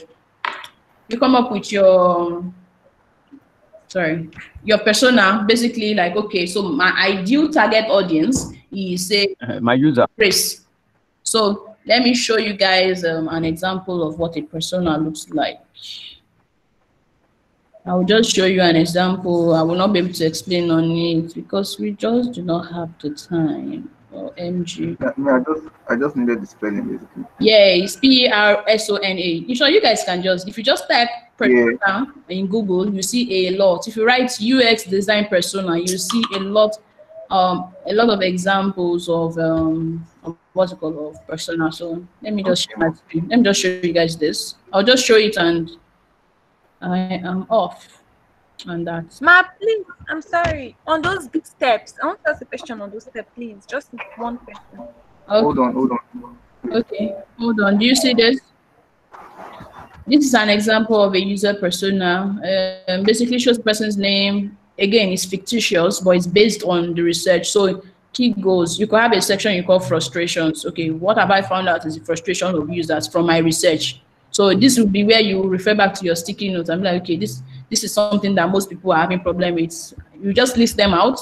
Then what are the what they call this, motivation? So that's like what I put there. So there are different ways of writing your persona. If you guys should just do your research, you see a lot of different ways. Then so that's basically the idea. Yeah, one more thing.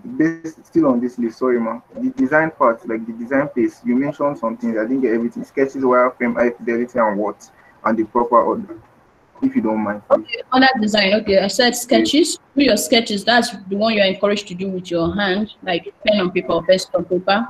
After doing that, you do your low fidelity designs, which is also called wireframes. Then you do your high fidelity design, which is the one people call, that's one that most people think is design proper, but well, that's high fidelity design, which is the one we are going to be taking as assignment to do tomorrow. Then submit tomorrow. Then you also have prototyping. Prototyping is where you link your stones together. So prototyping could be done on low fidelity or could be done on high fidelity design. So it depends. So that's what design is about. Okay, so what position does UI style guide? I mean, style guide. Okay. I actually forgot. So there's a lot of stuff I've not mentioned. These are just a few. So style guide comes on that design part. Okay. So you after you've done your wireframe. Hold on. Hold your thought. Hold it. Thank you. Okay, so after you've done your wireframes, which is what we have done, which is part of why I gave you guys the assignments in that order. After you've done your wireframes, the next thing is to create your style guide. Style guide is now where you start thinking about colors, typography, all those kind of things.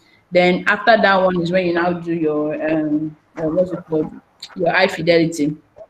So is that clear? Very clear, ma. Thank you very much, ma. Oh, Ma, I'm sorry to ask. Okay, wait. Ma, I'm sorry to ask again. Oh my gosh. Anaka, wait. Somebody was trying to speak before you, and that was Priscilla. Yes, I'm so sorry. I was having bad network, so I was just interrupting you. Okay, so I don't know. Last week when you taught us style guide, you were like, I don't know, but you and Mr. Toby said something like it comes first, then at the end you now have to review your style guide again. So is it still like that, Abi? It still comes last or something? Okay, so I don't know who said it comes first, and I don't know what first means, but basically you do your style guide before you start your high fidelity design. That is the one we are supposed to take home as assignment today. So it comes first. Okay, maybe that's what it means. It comes first before your high fidelity. So there's a process under the design phase. Let me list it again. I'm saying it again now. Sketches. After sketching on paper, you do low fidelity prototype, which is also called wireframe.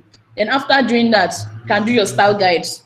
After doing that is when you do your high fidelity prototype. Then you have, sorry, not prototype, I meant design, sorry, design. Then the last thing is then your prototyping, basically.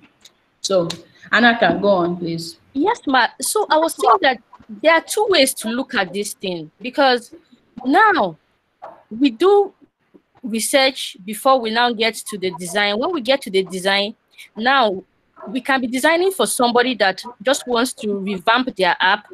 In that case, then style guide has to be part of the research, because if you are revamping somebody's app, you need to also research or collect their colors, their style, their fonts, and all that. But now, if you are now creating a new app for a company, that's when I think the style guide can fall under design, because it's at your discretion.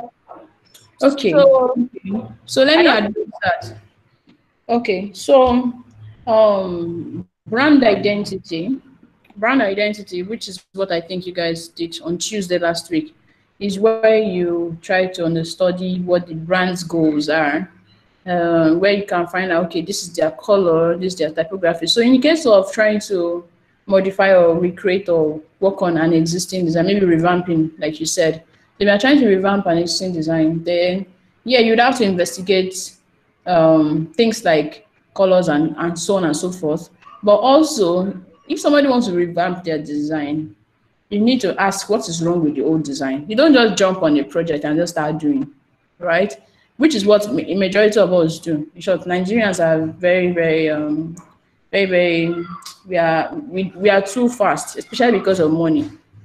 If so, Africans, let me just say Africans generally, because of money, so we want to rush and just start doing the work. But no, if they're telling you to revamp a design, it is your job to find out what happened to the old one.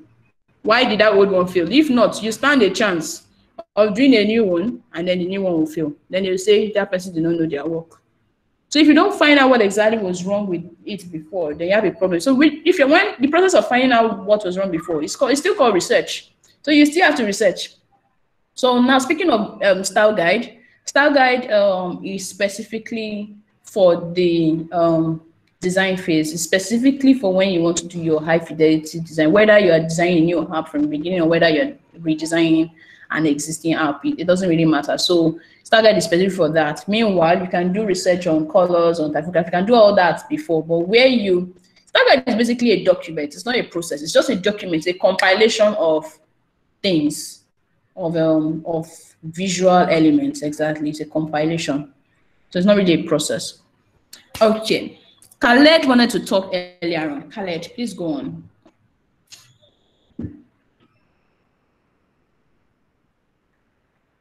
Khaled doesn't want to talk again. Okay. Probably having internet issues. No, I'm here, man. I was doing something. So I wasn't going to. See, don't be doing something when we are. I went to drink water. Okay, it's good. Why don't you just put your water beside you? Okay, I'll do that. So I wasn't going to ask a question. I was just bothered about how people were asking questions on the chat. It was taking our time. It's almost 12 o'clock. Well, these questions, I see. The reason why I'm entertaining questions, and I deliberately do it, is because it's more important to consolidate small knowledge you have than to be learning new ones that will be confusing the old ones you have. So it's important for people to ask questions. I encourage questions, and so it's very, very encouraged. Okay. Okay, let's continue, please. All right. Okay. Was there somebody else wanted to ask something that I didn't allow you? I'm sorry. Yes, it's Okay. Kelechi. Hi, Kelechi. Go on, please. All right, ma. I have a question, ma. Please, I would like to know. I know you touched it the last time, but I still want to know if you can touch it again, and that is how we can get these icons. I tried it yesterday to get some icons. I didn't want to go the lazy man part of downloading. I wanted to get it from Figma itself. It's not lazy. Actually, it's not lazy. It's not lazy, honestly. I do it a lot where I want to get a certain type of icons. For instance, there are icons that are solid icons, like they're kind of fat. I'll show you. I'll find a way to show you guys some examples. Meanwhile, there are icons that are thin. So it depends on what I'm looking for at that time, and depends on how quickly I want to get it done. So you can easily just go to flat icons, get icons in SVG, copy it and paste it. Or the one you're referring to is where you use what's it called? Oh, somebody just sent a link. Perfect. So there's actually a link for that. Or the one you're referring to is from Figma. That's a plugin. So you just go to, okay, somebody said it's on that community. So what you do is, okay, let me quickly show that. Sure, because I went to community and yet I could not access it. I couldn't get it. So I don't know. Maybe I didn't do it the right way. Okay, you know what? It's already time for you guys' break. Let's do that after the break. Or does anybody want to go on break? Let me even ask first. After showing us how to do this, we can go on break, man. No.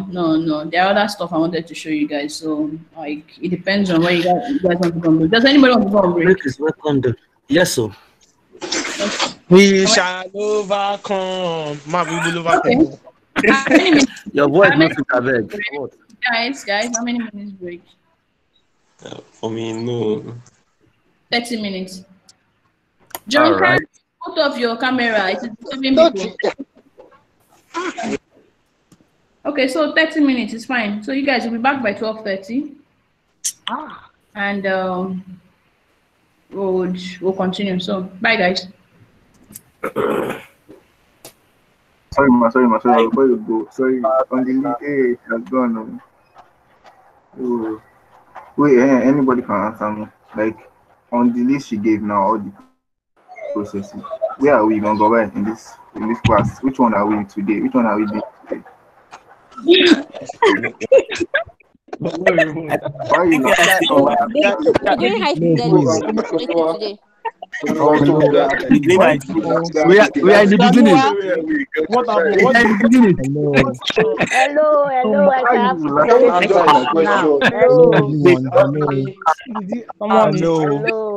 Everybody calm down. Everybody calm down. Please.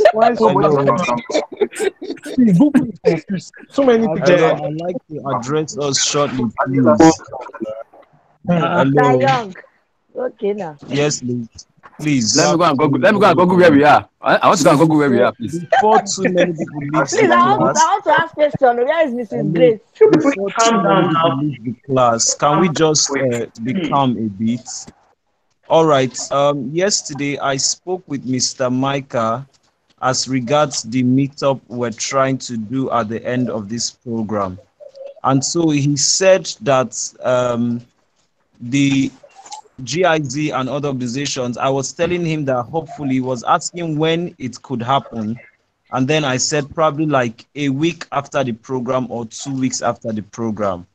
But he said that this should happen at most, like let's say the Saturday immediately after the program. It means that we have to speed up plans if we have any plan for that, and that he would like to have all the necessary feedback so that anything that should be done will be done. So as I am speaking now, I'm going to take the link for the group, the Hangouts group. I'm putting it in the chat box now.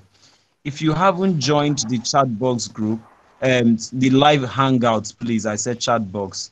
I'm dropping the link in the hangout. So you can join if you know you'd like to be in the hangout. Please use the link now and join the group on Telegram. I think it has been shared in the afternoon session already. So I just shared it now. I'll also be sharing it in the morning group right now for those of us on Telegram so that they can use the link to join for the live hangout. So that plan. So we'll start discussion on the group later today, please. Once you join in, we'll start the conversation later today by 8 p.m. Please do well to be available so that we can reach agreement and make a plan towards the hangout. It's very important that we do this. And again, we have a date already. It means we are doing it this Saturday after our last class. So that's what I thought to share with us, please. Thank you very much. Yeah, thank you, John. Nice one. I said John Young. Thank you. Nice one. So who is answering my question? Please. Yeah, it's Please be audible. My question is the list she gave. Where are we? Tomiwa, we are going to be doing high fidelity today. Yes, high fidelity. Yesterday was low fidelity, the black and white. Today we are going to be adding colors. Now who they Then tomorrow prototyping. Danny! You people should talk calling one another. Just answer me. You said I didn't get your own answer, please. Did you hear me? No. Oh, I said yesterday was low fidelity, black and white. Today we are going to be introducing color, high fidelity. Oh, that's what we are going to do. Oh, thank you very much. You're welcome. And you are going to use your style guide, my brother. Don't get it twisted. You are going to make use of your style guide for that. Don't get it twisted. Yeah. And so this that's what we've done down in the past now. Fine. She said it has to. Alright, thank you very much. Okay, now I get. So yeah. So me, I just understand the process now that we are close to the end. Now wow. Hey, me and you, we are together. We are close to the end. Now we just testing, prototyping and testing left now. And this is when I'm just understanding what's going on.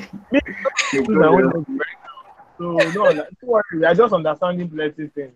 As time goes on, understand more. Guys. It's a matter of 72 hours, you get everything. If you say so. Me, I believe so. My faith is making me strong right now.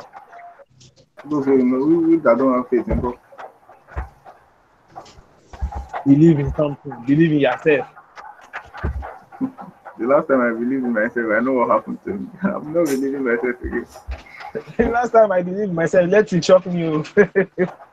Damn, you're not going to eat your beans and bread. The bread will soon be over. Are you minding you? Actually, I bought it before the rain started. I always eat by my. Can you imagine? Would you ask how far anything for me? You that you are a senior advocate designer. Okay. What to enroll in your school? What to come and learn? We know the champions here. We know the champions here. We are talking. We'll be listening. We know the champions. Yeah, you can also the link for the hangout is not working on my own side. Or someone should help send again.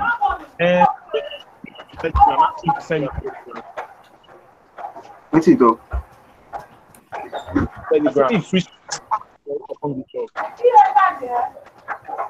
Well.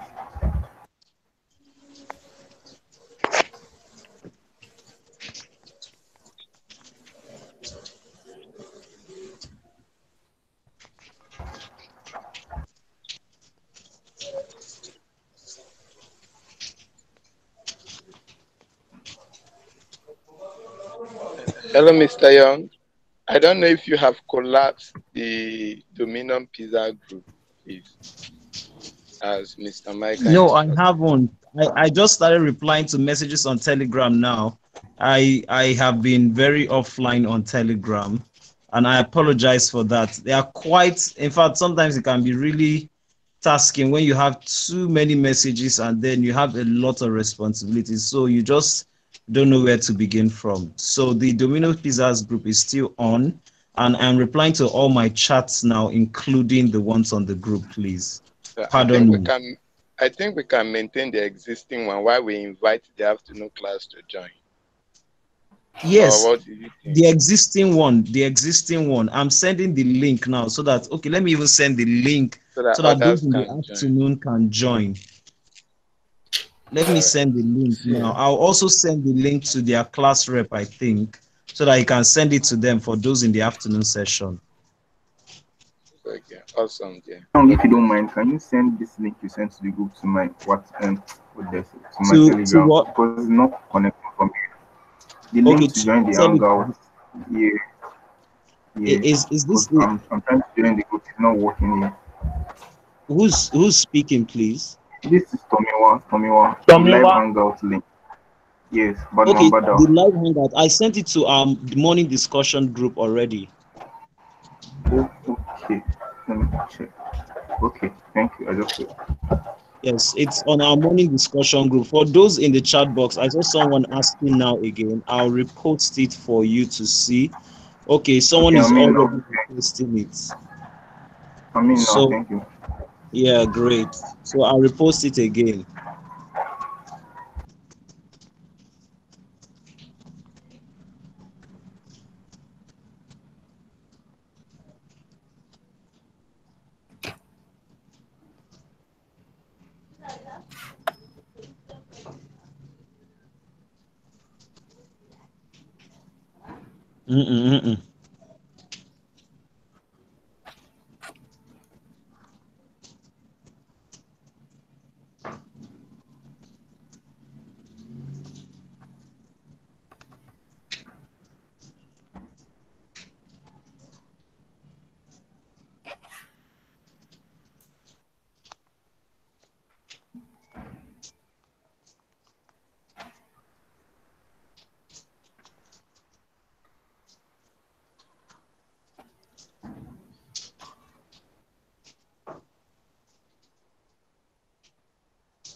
Amazingly, the group is growing to over 70 people now. It means we're going to have a good number for our live hangouts.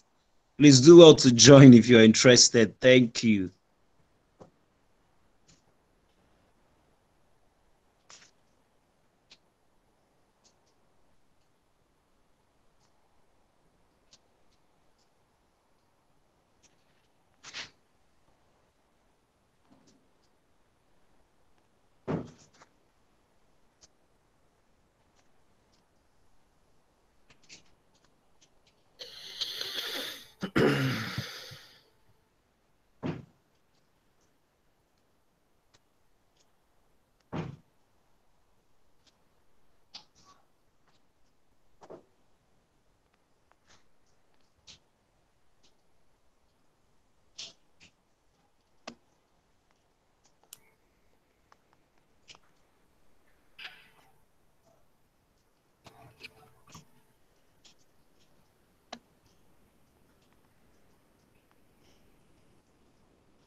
All right, though.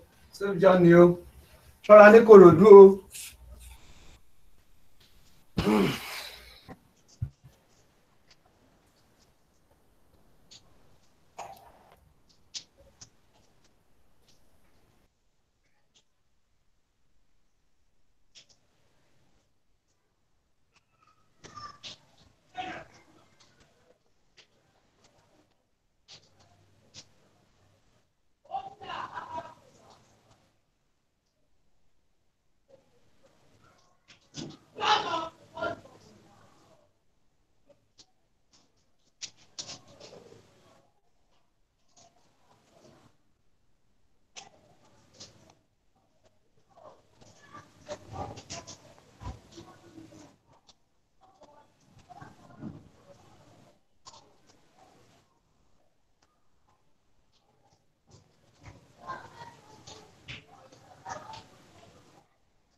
Hello, are we still on break?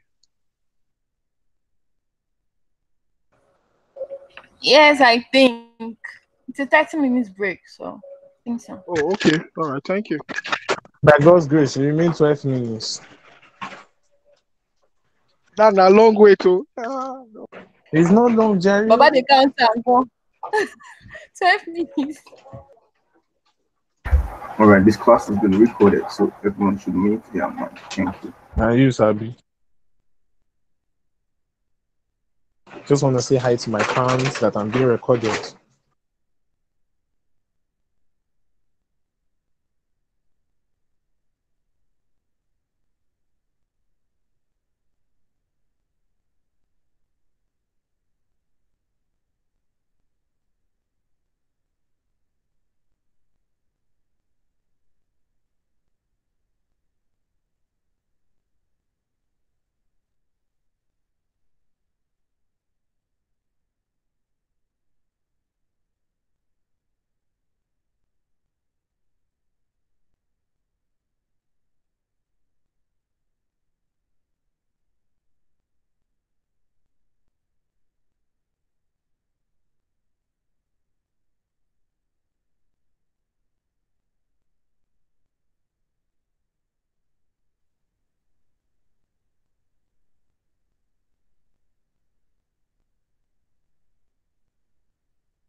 Hey guys, it's 12:30. It's already time for your break to be over.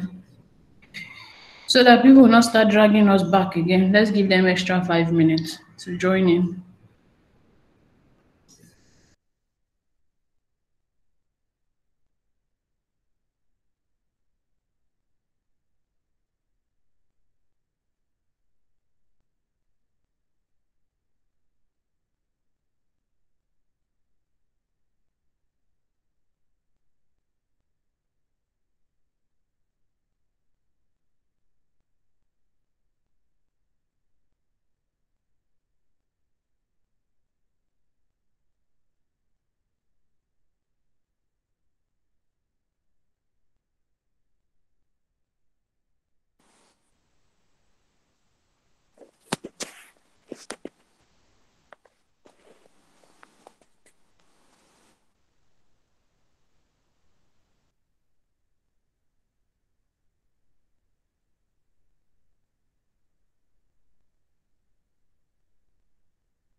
Okay, guys.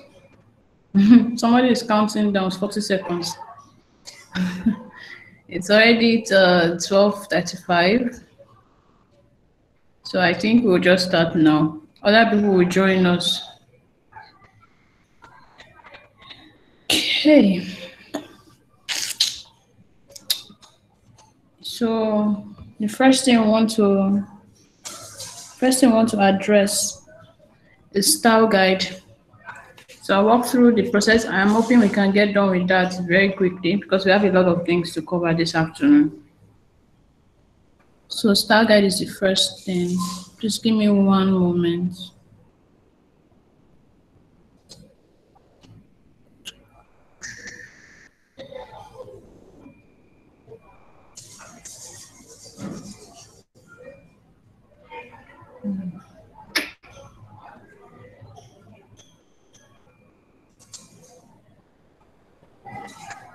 Okay.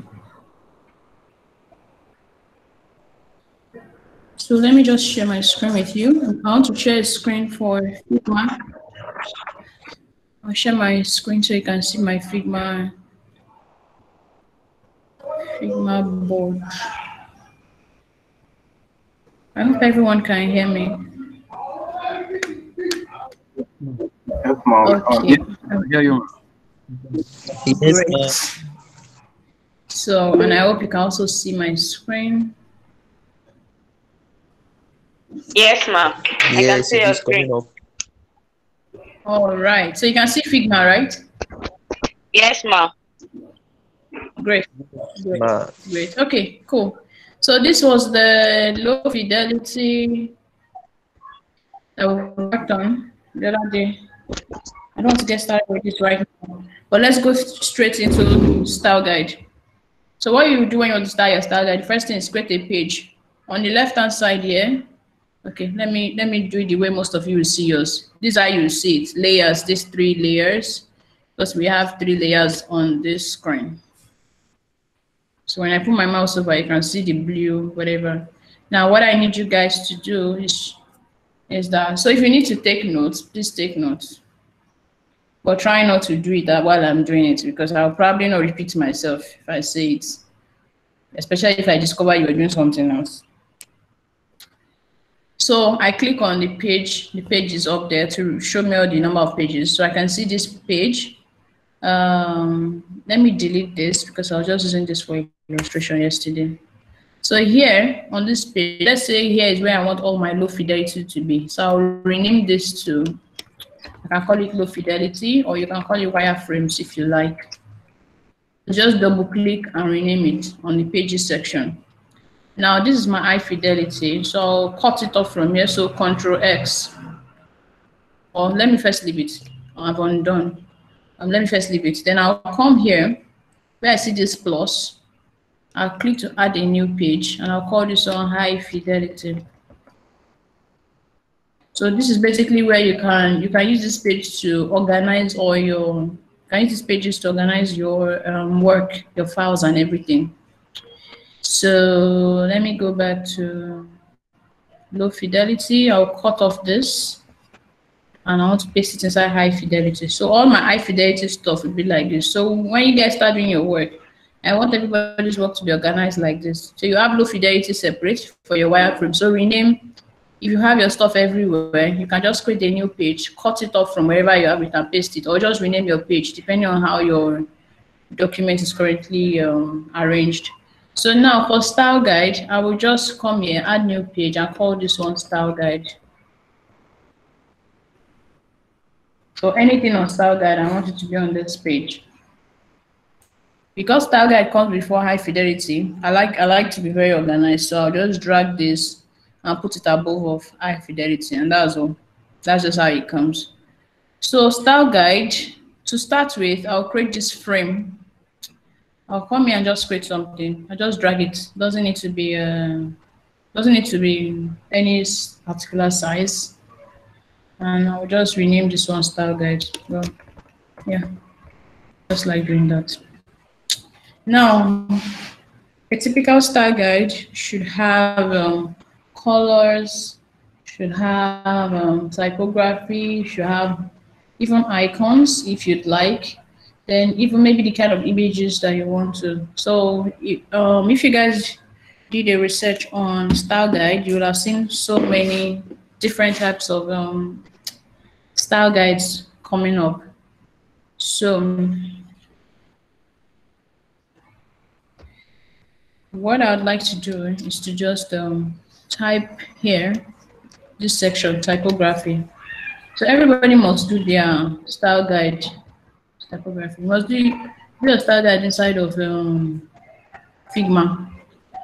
If you have done it somewhere else, it must still be done on Figma. Very, very important. So let me just make this very bold because I need it to be glaring, and maybe 36. Okay. So this is me just writing my title that this section is for typography. Then if I have another section below, maybe some before colors and whatever other section. Anyway, let me just go ahead with typography. So let's say for this particular app, I want to use a font that is called Moolish, which is what I've been using throughout this training from last week. So what I just do is I'll click on text again. I'll just come here and call this title. So what I'm trying to do now is to align this particular text to be like how I want all the titles on my app to look like. So there are different ways of doing it, like I've said this to you guys before. So you can have H1, H2, H3. H just means header. So header 1, header 2, header 3. Maybe if you're doing for a web app, for a web platform, which I'll still talk to you guys about. That's your second project. I'll still talk to you guys about that. So please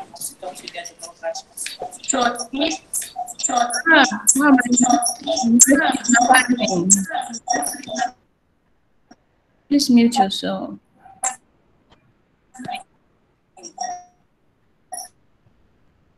Oh, that feedback is crazy. Okay. So if you want to design for, say, a web platform where you have different sizes of headers, then you might have, instead of title, you might have H1, maybe like this, H1 written. But this for a mobile app, and I'll probably only have one size for all titles. So let me just say title. Now I'll come here and say what size I want all my titles to be. Maybe 30. I'll write 30. I want it to be bold, so that is fine already. And this is the one I want, so that's fine as well. I think other things under the text. So here you see I'm focusing on the text part. This is the only part that has to do with typography. So when you're focusing on typography, you're trying to document your typography, focus only on the text. So let's say for whatever reason, I want all my titles to also be in capital letters. I'll click on this symbol here for more, and I can click on this. So it automatically makes the title capital letter, but I don't want that, so I'm undoing. Okay, so if I want all my titles to be central aligned, I'll click on this. It's not showing very obvious here, but if you had a very long box like this, you can see that it's in the middle, left, right. Well, that's justified for a lot of information, but let's just leave it as left. I want all my titles to be in the left. I'm just showing you guys in case you have some other ideas.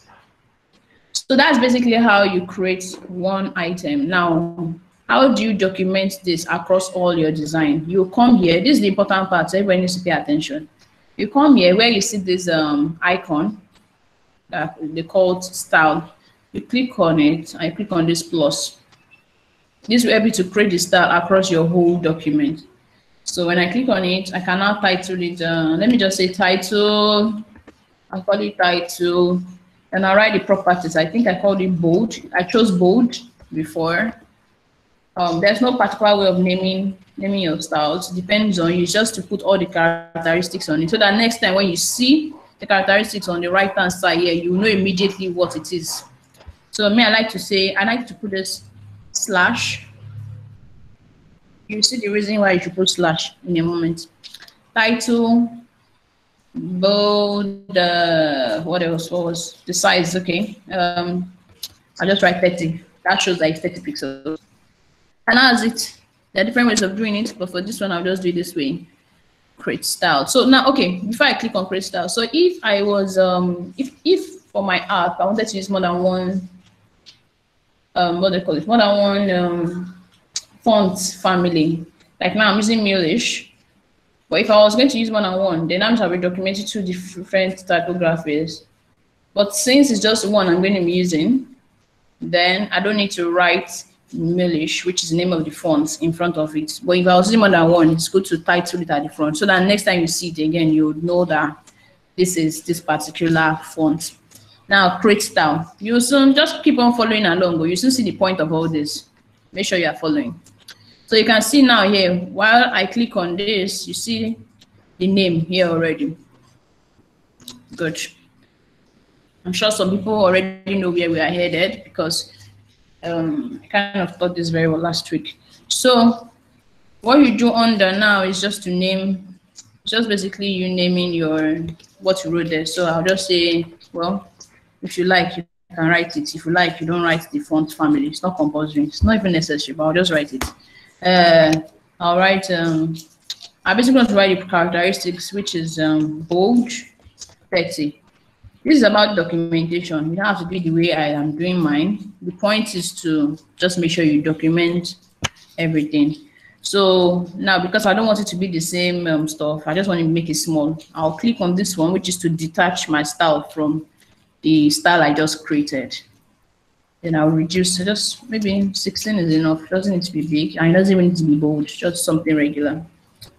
So that is how to document my title. Then if I will have another kind of title, maybe the smaller one for like subtitles, I'll just duplicate this one. Duplicate is Ctrl D, for those that are wondering.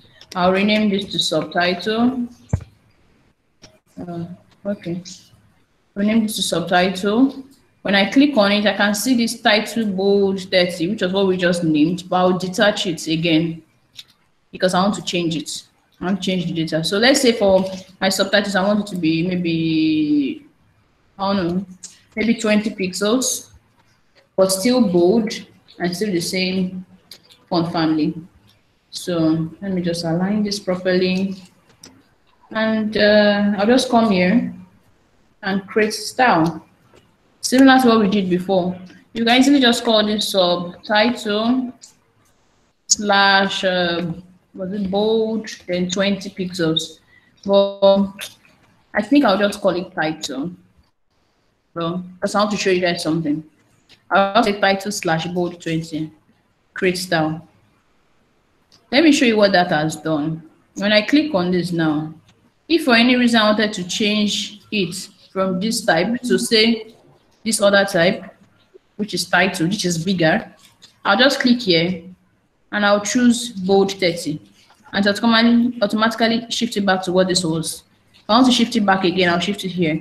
So what that slash did, that title slash, while I was naming it, what that slash thing does is it categorizes everything that has, everything before the slash, to categorize everything under that name. So title slash anything right after, to just put all of them under one list.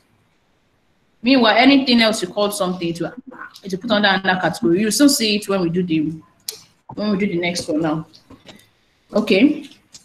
So let me just name this. Well, it's Milish again, but this is also bold, but this is 20. So this is what I was referring to earlier. I think that was Anaka's. Was it Anaka or Priscilla? I don't remember. Someone's style guide. This is what I was referring to, that you need to document your typography properly. Then the next thing could be, let me see, what else would we have on our page that has to do with text? Say button. Okay, we have button. So I've just duplicated this, Ctrl D. And then I'll change this to button. I like to reduce the size to the same size. I'll come here again, same thing we did earlier. I'll detach it. After detaching it, I'll come and choose everything I want. I want this one to be 15 pixels. I'll choose it. Bold is fine. Okay. But I want it capital letters. So I'll click on details and I'll capitalize it. Who is that person? Oh, Jesus. So I've clicked on uppercase right here. Now for every single button I have, I want everything to be in the center. You'll see the purpose when we start using it soon. I'll click here, so it's centralized for future purpose. And I think that's all I want for my button. And then I'll just come back here and add it, just like we did before. So yeah, I'll call it button slash, what was it? Bold 30.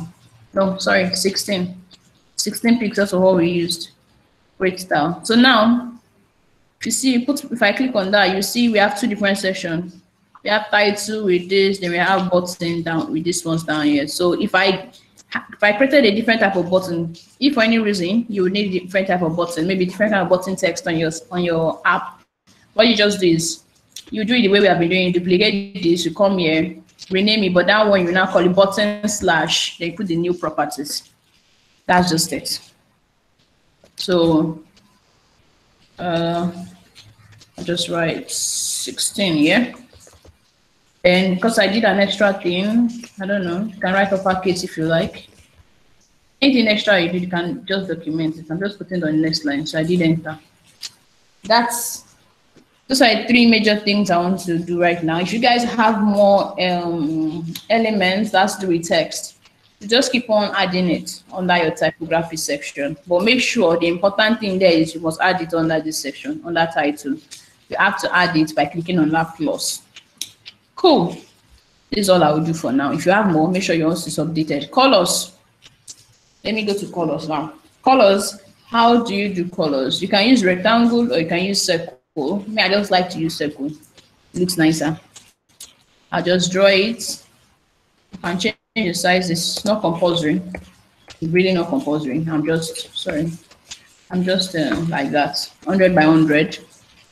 So this is the size of my colors. It could be smaller, it could be bigger. There's nothing. This is all about documentation. So how you do it is not really important. It's just the fact that you document it. So now, if on my app I would have, let's say I was doing it for GTBank. Let me say this app was for GTBank. Let me use GTBank as an example. Let me first go and get GTBank's logo because I want to get their exact color. So how do I get GTBank's logo? Different ways. Let me share this screen with you guys so that I've just gone to GTBank's website and I can see their logo here. I can easily just these guys do not allow their logo to show. Okay, this is not going to work. I can easily just say GTBank logo. I'll Google it and I see a lot of it. I go to images and I can't remember the name of one particular website. I used to get really high quality logos. I can't remember. I'm trying to remember it. If I do, I'll let you guys know. So let's say it's this one I want. I don't like this actually. Oh no.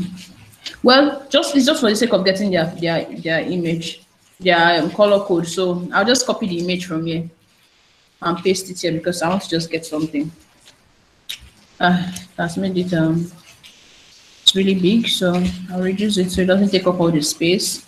Now I'll click on my original ellipse or circle. Oh. Yes. No, we can't. We are stuck to one position. Oh, sorry about that. Sorry. Yeah, sorry about that. I'm sure you can see it now. Okay, so I've pasted the logo here. Pasted it here. And now I just want to make the color what it is. So I'll click on my original ellipse or circle. I'll come to this fill here. So now this is the part about colors. Not just colors, actually the style of that shape. So I'll come here. I'll click on this tool here. This is called an eyedropper. And I'll click on it. You see what has happened? You just automatically fill this up with it, which is cool. And now that I'm done with GTBank, I'll delete it. Please mute yourself if you're unmuted. Mercy, Makani, and Adetoye. Okay. Okay, so continuing with this, what I'll just do is, well, I already have the colors, which is cool. I'll come here, make sure it's clicked on. It's just like we did for text. Come to the plus here. Click on, oh, sorry about that, guys. It's not that plus. I don't know why Figma does this. It's annoying. It's under style. Then the plus under style, not the other plus. The earlier plus was to layer it with colors. Maybe I'll show you guys what that means now. So here, I can just call it any color I feel like, anything I feel like calling. I can call it primary orange. Yeah, I can just call it primary orange. That's all. Or I could just call it primary. It means that that's the primary color I'll be using. And yeah, if the brand has multiple primary colors, if I was working on a project that has multiple colors, I could put slash orange. Maybe the other primary color could be purple. Bad combination though, but well. So you can do that, but this one is just one primary color. So I'll style, and that is it. You see, it's already under here. I've added it here for me, and that's just how it is. What I'll now do is to write the properties under here. So let me duplicate this so I don't have to write it all over again. Here I would say primary. Then I like to write I like to put my, what's it called? The code, the color code. So let me click on here because I didn't do it originally. I should have copied it. If for any reason you didn't do something, like the way I just made my own mistake, now I didn't copy it before. So I can go to this one, not this one, this is detached style, but this one, edit style, come here and I can copy the properties from here. So there are two icons that are close to each other, don't mix them up. One is to detach it from the style you just created, while this one is to maybe edit the name or whatever you want to do. So I'll just come here and I'll paste it in front.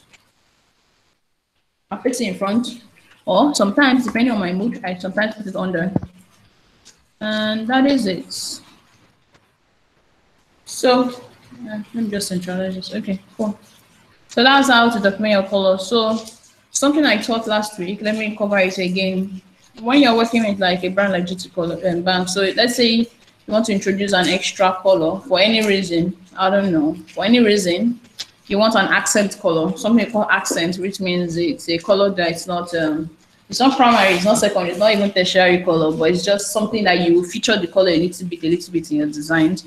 So what you do is, best way is, I already have my color code copied. I'll go to, I gave you guys a site last week, color.adobe.com.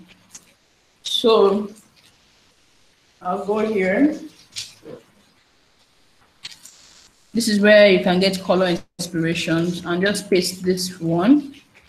So this is it in the middle. So these are colors that go along with this. I also told you guys last week to go to do a research on color theory if you want to understand color more. So just can research on color theory or color psychology. You can say color psychology in UX design if you want to know more about how to mix colors to actually look good and evoke the right emotions from your users. So depending on what you want to go for, I could choose an extra color like this, maybe something like this, or I could still go to other styles of mixing the colors. You see that my color still remains in the middle. This is still the same color I pasted. So it's only the ones by the side that are changing. Triad, well, complementary, split complementary, whatever, Let me just choose the original one from Alan Logos. I'll choose this one as it's a nice color to feature like sparingly in your design. So I'll just come back to my design and well, to save my time, I like duplicating. So I just duplicate the whole thing. Come here to that one. I'll detach it and paste the new code I just got. So it replaces it for me. Then I can come to here and create it as a style. So what I'll just do is I'll call this on accent color. Oh, not just it, accent. I don't want to write too much story. And it's accent, and this is the color. Okay, I didn't put hashtag here before. Let me just do that. Okay, that's it. Now, some other colors you should feature in your style guide are Success color to show success actions on your app, error color, then maybe warning color, then maybe some shades of gray, because shades of gray are good. Then maybe the color you would type that you use for all your text, all your major text. So let me just do that again. I'll just duplicate this. Oops, sorry about that. What was that? Sorry. Okay. Ctrl D. And there it is. Come here. Let me do an error color first. Well, I could go back to my color wheel and you start to get a certain color code I like. This one looks closer to red, so I'll just copy it and come back here. Again, I will detach it. You see how I'm doing the same thing over and over again. It's basically the same idea. I feel it's not red enough, so well, I just make it really red as possible. Whatever fits what your style. This color I want it to be for errors. So I'll come here, plus I'll just say error red. Whatever I feel like calling it, you call it. Come here, just say error red and call it the new name. And there it is. So now I have color for all my errors. This is the color code I'll be using for my errors. So if I don't click on anything, I can automatically see the styles I have. These are the 3 we added. I think I must have added this, I don't know, at one point in time. Let me just delete it so it doesn't confuse. How do I even delete it again? Can't remember. How do I delete? Okay, just right click on it. Just right click on it and delete. If there's something you mistakenly did. So yeah, I have all my color styles I just did. Those are these 3. And I also have the text styles we did earlier. Those are these 3 at the top here. So it shows on this side, which is good. So let's do something for warning. Maybe a color for warning status. You know, on apps or websites, when you are about to make a mistake or something that they just want to warn you of something, there's a kind of color you can use. I'm just giving you guys different kind of colors you can add to your style guide. So maybe for warning, it's usually like a shade of. Okay, hold on. Let me first detach it. It's usually like a shade of maybe like yellow. Warning is usually like a shade of yellow. So maybe I don't know. Maybe we'll just use. Can you see this color? I guess, yeah. So now just click on it, copy the color, come here and rename this. That's the color I want to use for warning. Then success is usually a shade of green. So I'll duplicate this as usual. Come here, I'd like to call it success. Then here, since it's usually a shade, oh guys, I didn't even add this to. I didn't add this to the style, so I'll add this to style and just call it warning. So now this one, let's say a shade of green for success. So let's say, oh no, let me just leave it like that, dark shade. I'll copy it, I'll come here, add it again, success, and rename. That's it. So okay, let me add some colors for text and shades of gray. So I said something last week about colors for text.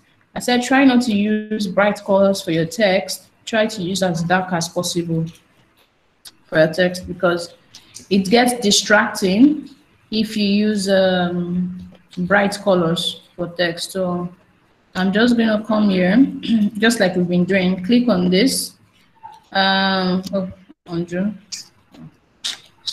Click on this. Detach it, come out here, go to as dark as the color can be, as I like, I don't know, something black, something close to black. Black is 00000, but this is not black. I also advise you guys not to use plain black. If you want to know more on that reason, you can go and research on why shouldn't we use black color for text in UX design or in UI design. Yeah, that one is UI design.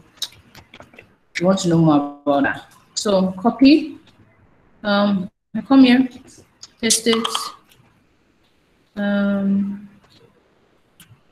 go here, and I should add this. Let me not forget. I'll just call this one. What should I call it? Should I just call it text color? Or no, let me call it text color. Let me call it black. I'll call it black, and then when I'm using it, when I want to use colors from this style, like we'll do shortly, I can easily just use click on the black. So crystal. So you guys, please give me one moment. Give me a moment, please. Okay.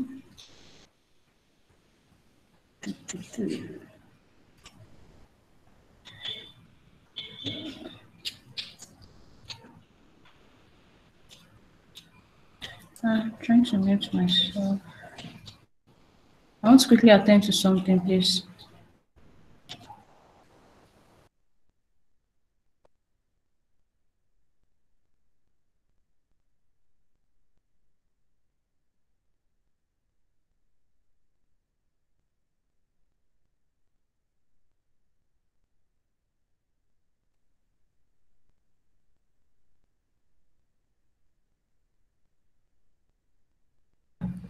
Sorry about that, guys. Let me share my screen again.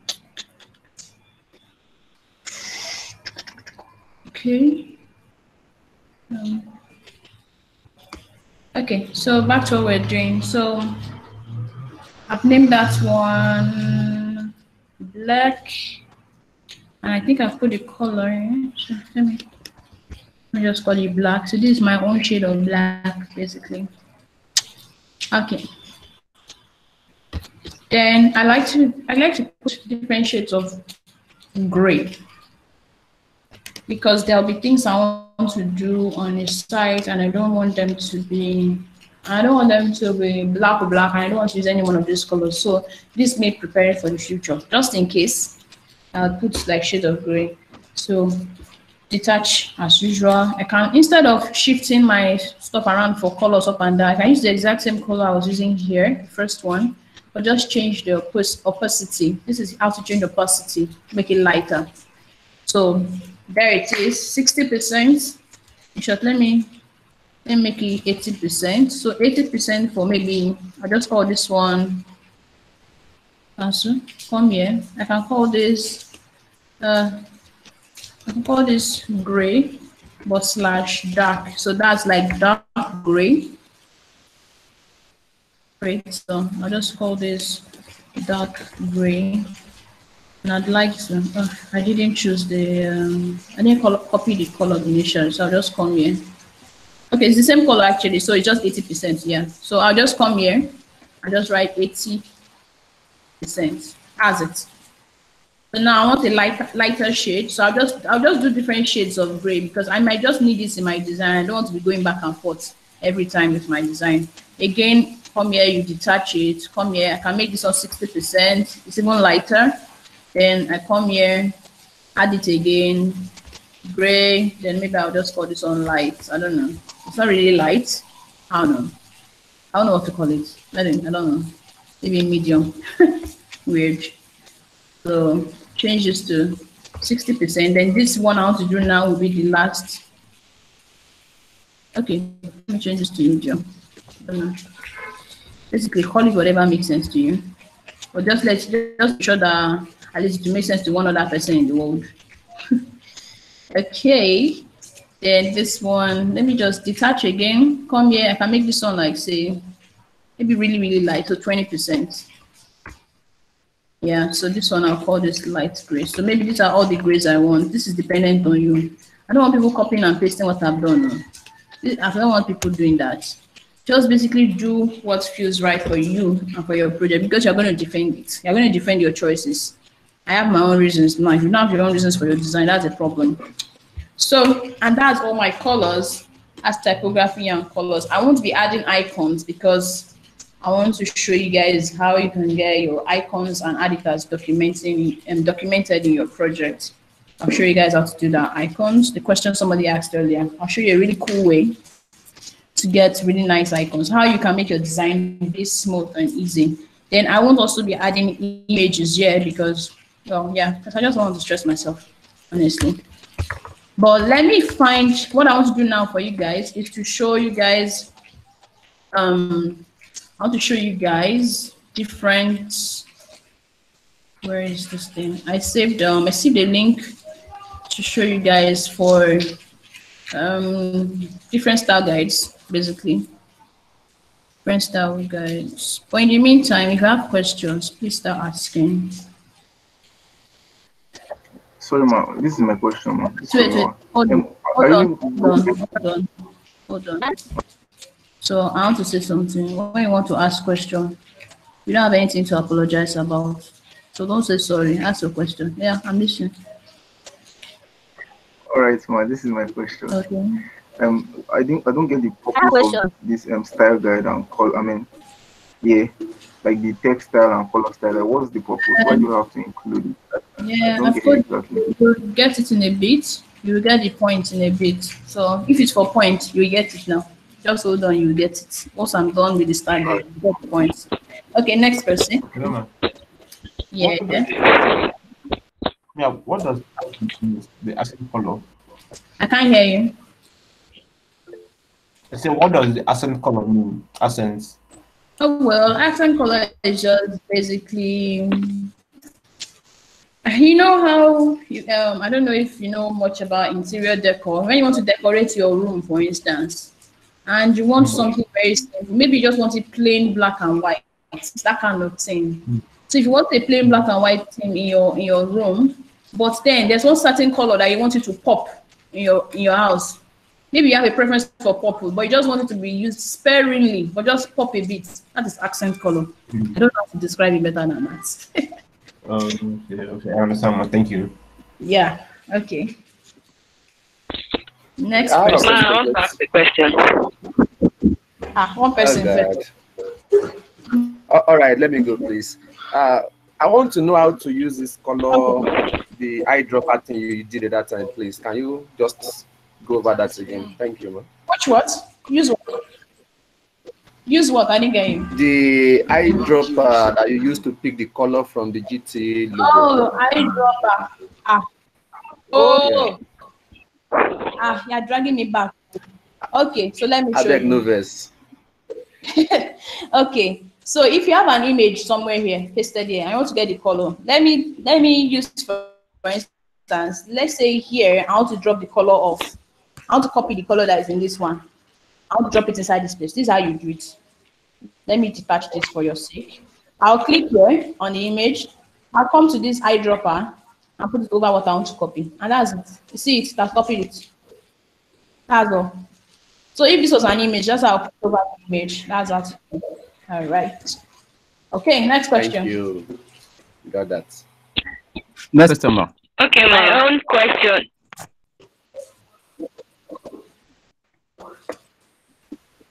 Can I continue? Okay. Yes, sure. My own question is concerning we cannot hear you. Importing a picture to copy color from there. There was a you just copy it, you right click. You logo that I imported. Like I placed the image on Figma. Hello, ma. Can you hear me now? Yes, go on. Hello, ma. Yes, I did that, but I did not get the I did site that I copied it from, like the site I downloaded it from.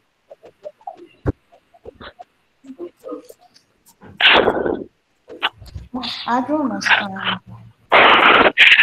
Okay, like I saw a picture that I liked the color, so I downloaded the picture. But when I placed the picture on Figma and used eyedropper to pick the color, I did not get exact color of that image that I placed on Figma. Like, okay, so you mean you tried getting the color, but it wasn't exact. It was different from what I'm seeing on the site where it means you did not copy the picture. exact color in here.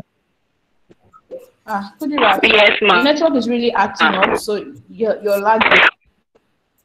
You're lagging. So I will type my response. I'll type my response. I use the eyedropper. You need to really get correct because I mean when you eyedropper, it's always like that. Okay, ma. Okay. All right. Any other question? Yes, ma. I have a question, ma. Go on. Yeah, but ma, I want to take you a little bit forward now. Forward. For example, now, the orange color, the first color, I think the orange color there. I don't know if it's orange or red. That color. No, on your left. Oh? This one? Yeah. No. Go left. And the accent now. Just what is the name now? Primary color. Okay. Primary color. Yeah. For example, let's say that color is a button, and I want people to know that that is the button that the user is going to click or we click before something else happens. I want to put like a yellow or blue color around it so that people will know that, okay, this is what the person is doing. How can we do that, ma? Around it. What do you mean by around it? You mean like background? Around the color now. Yes, like a background, but it will take the shape. I'll show you. If you guys will let us move forward, then I'll show you. Oh yeah, next question. Thank you, ma. Ma, please. Can I do what? Can you hear me, please? I can hear you. Okay. Yeah, sure, go on. So basically, when you were going to import the GTB color from their website, my network went on and off. So I just met you when you were at the GTB app, and then it went off again. I think you're trying to tell us how fast to get a color. I didn't get that, please. Yeah, you can just get basically for you to, if you want to get a color from a logo, it's just copy the logo and extract. It's basically about extracting color. That is just it. Okay, you just want somebody in the chat. Copy the logo. Hold on. Okay, so hold on. So there's an easier way of doing it. Isaac Akinyemi, thank you very much. Someone said you can use the same color.adobe.com to extract colors. Simply go to the extract themes section of color. Let me try that out in your presence. So extract theme, go to extract theme here. Then you drop your image here. If it was GT logo or Jumia food, whatever it is, upload the logo here. Once you've gotten it online, upload the logo. Then if you extract the color for you, then in that image, that's it. So what I was just doing then was extracting colors. Okay, ma. There are different ways of doing the same question. The other question is this Adobe Color is a different website from Figma, right? Yes, no. Another company. Okay, because it's looking like it's inside Figma you're going from my own end, from how I'm looking at it. No, it's not Figma. Not Figma. Sorry about the dark background. I installed something on my computer that makes everything look like it's one app. Because I'm not seeing the places where you're going to online. It's color.adobe.com. I've given you guys this link before now. It's not today. Color.adobe. Can I ask a question? Yes, go on. Ask a question. Sorry, please, ma. I asked you this question like 2 days ago. Why are you telling me sorry? And why? No, I'm saying that place, like I had an issue with logo. Like when I brought in the logo and tried to like change the color, like I had an issue with it. So maybe I don't know if you actually do it. I couldn't change the color. Like the color was just covering the logo, so it could not change. Not logo, sorry, icon. I cannot understand what you're saying because I can't see what you're saying. Like, I don't know. You're just telling me you had an issue. What was the issue going on? I'm saying I brought in an icon and then I was trying to change the color of that icon, but it could not change. I've told you before, it's because you didn't download an SVG. It was a PNG that you download. If it was an SVG, it will change. Okay. Yeah, you've asked me this question, if I think yesterday or last week. It is because you downloaded not an SVG. So if you're going to flat icons, download SVG and you'll be able to change the icons. You can't change the color of PNGs or JPGs. It's only SVGs you can change color from. Okay, I'll take one more question before I continue. Hello, ma, can you hear me now? Yes, sure. Okay, like I was saying, I said I downloaded a picture from a site and I imported it on Figma. But when I used eyedropper to pick the color from that picture, it was not giving me the exact color the way it was appearing from that site. And I'm answered you now. It's either you've chosen a different image which does not show the same color, or if you chose the correct image and you brought it into Figma, then it means you are not picking the color correctly. There's no two ways about it. If you are picking a color, it will be exactly the color you picked. There's no other explanation to it. Okay, ma'am. Yeah, or Blessing said, or maybe the picture was low quality picture. Something is definitely wrong. But if you're picking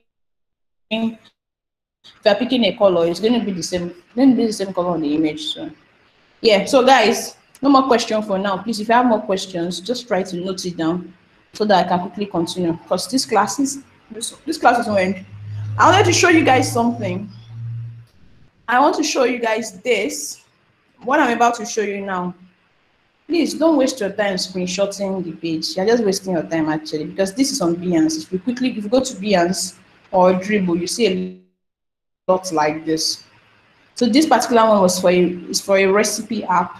That is like an app that shows how to prepare different kind of food. Now this was a case study. This is what we are trying to build for you guys. I know. I'm giving an introduction. Okay, so this is the kind of thing we are trying to build for you guys, which is a case study. A case study for this feedback app, and I'll show you how this person designed theirs. This is a lady that designed hers, and then uploaded it to Behance for a portfolio. So let me share this. I'm sure you guys can see this. So this is Behance, and this is our first page. Now she gave an overview of what she was doing, and she gave her role, her involvement on the project. She specified her process. Then this was our research part. Like I told you guys before, different people break down the UX process in different ways. This was our own, which was 4. So this one is basically a research process. She did competitive analysis and she did interviews. You guys most of you did interviews and then surveys. So something like this. You see how she documented the findings from the interview, noted it down. The next is where she's doing analysis, called define and synthesize in her own style. This is a user persona. She uploaded, I think, 2 or 3 user personas for this project. And then information architecture, she did some information architecture, something like user flows. Then here she started with her sketches, then wireframing, and then her actual designs. So she did what we call a mood board. A mood board is where you go online and find inspirations based on color, the typography, images, whatever it is that inspires you. You just drop, basically just copy and paste in one board. That's how it's done. Now, the part I want to focus on is the style guide. So you see her style guide, she has colors and typography. She has 2 primary colors, so these are app that she used. Accent colors, she has 4 different accent colors. Neutral colors, these are basically different shades of gray, of black, I mean. Then she has this white color. Then our typography, these are the different typographies she used.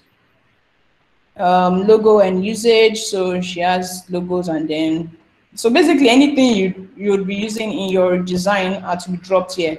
Then this UI elements part, this part I want to talk about next, where I'm going to go to next, hoping that we don't spend too much time here.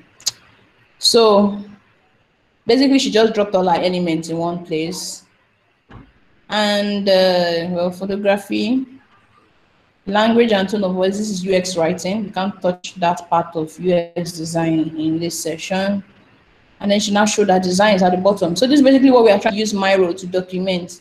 So if you want to go a step further, you can use Figma or even Photoshop, which you guys know how to use well. use it to design your portfolio in different styles, like different pages. I mean, different pages. So one page could be for your research feedback, another page for findings from the research, which is like your analysis. So that's basically what she has done. Then this last page is where she wrote future steps. What are the additional steps additional things she wants to do, and things that she learned from the process. So that's this is this particular lady's what's it called, portfolio. This is a case study. So I wanted to just show you guys the style guide section. So this is what a UX designer's portfolio looks like. It is not UI design. You can see that it's at the bottom. At the bottom is where anything, I've never reached here. Is where anything about what you guys call actual design, or what some people are saying implementation, something. It's where it comes. The real work is what happens before this. So this is the design that she came up with in the end. But she did a whole lot of work before getting to that, because it's not the most important thing. So I just wanted to show you guys that. Okay. Oof. Okay. I hope nobody has anything to say about that. Yes, very detailed, exactly. So that's how your portfolio is supposed to be. That's why I'm making sure that you guys are documenting your whole process, so that later on when we are done, you can say, okay, I want to design my own really nicely, like the way, I don't know, if you want to go ahead and now design something fancy and all that. Well, nobody really cares about fanciness, but it's an extra thing. If it looks good, it's also like thumbs up, the fact that you designed the portfolio. But that's what an actual UX designer's portfolio looks like. It is case studies documented from research up unto the end. I'm not going to give you the address to our portfolio. I already said I will not give it, because that's irrelevant. If you go to Dribbble or Behance right now and Google UX case studies, you see many. So I'm not giving you this one. It's irrelevant. Okay. So I want you guys to be able to do your own hard work by yourself. Go online, go and research for stuff. Stop asking for specific things like this. Okay, so let me go ahead to continue this. So this is style guide. What we'll do now is we earlier on started high fidelity, and I want to show you now what is the point. Like the question Tomiwa asked, what was the point to style guide? So let us see what the point is. Now let me show you one point from here. So let's do the search box, this old search box. Let's try to do it. Let me delete these things. Let me just drag this down, because we'll still redo it. So now focusing on just search box. Okay. Now, okay, let me go. Sorry, guys. Let me go back to style guide and add white. I forgot to add white to this whole thing. So I like to add white to my style guide. So we didn't add this. Gray, white. This one is white. This is white, 100% white. Okay. Now because it's white and then my mind is also white, so it's not showing. You can see it's not showing. So I just like to put it. I'll just put a stroke around it so that you get the whole point that this is white. So I'm going to come here and just say white, and that's it. Come here and rename this to white. Oops. FFF. It's not necessary because 100%. So now, going back to high fidelity, I want to make this background of my search box white. Now, see where the point comes. So everybody pay attention. This is the whole point of doing this style. It's not just for the documentation. It's also to make your design work very, very, very easy. You can literally finish your design work per screen. You can finish some screens under 5 minutes, 5 minutes, 10 minutes. And this is how you do it. You will go to style here now under the colors and just choose white, and there it is. Voila. And if now I want to make it okay, so that my white will pop, let me change my background. I'll just click on the name at the top Maybe change this to light gray, one of the light gray I did before. Where's my light gray? Didn't I add it? Okay, gray is light gray. Ah, that light gray is too dark. Oh, sorry. I will just, I don't know, maybe 5%. Ah, still too dark. 2%. I don't know. No, I'm changing it. I don't like it at all. I don't like it at all. So I'll just, I didn't like what I was seeing. So let's change back to white and just, yeah, something like this. Okay. Now you can see that the white is popping up for this background. It's too short, so let me make it like say 45. 45 is cool. Still remember what we did?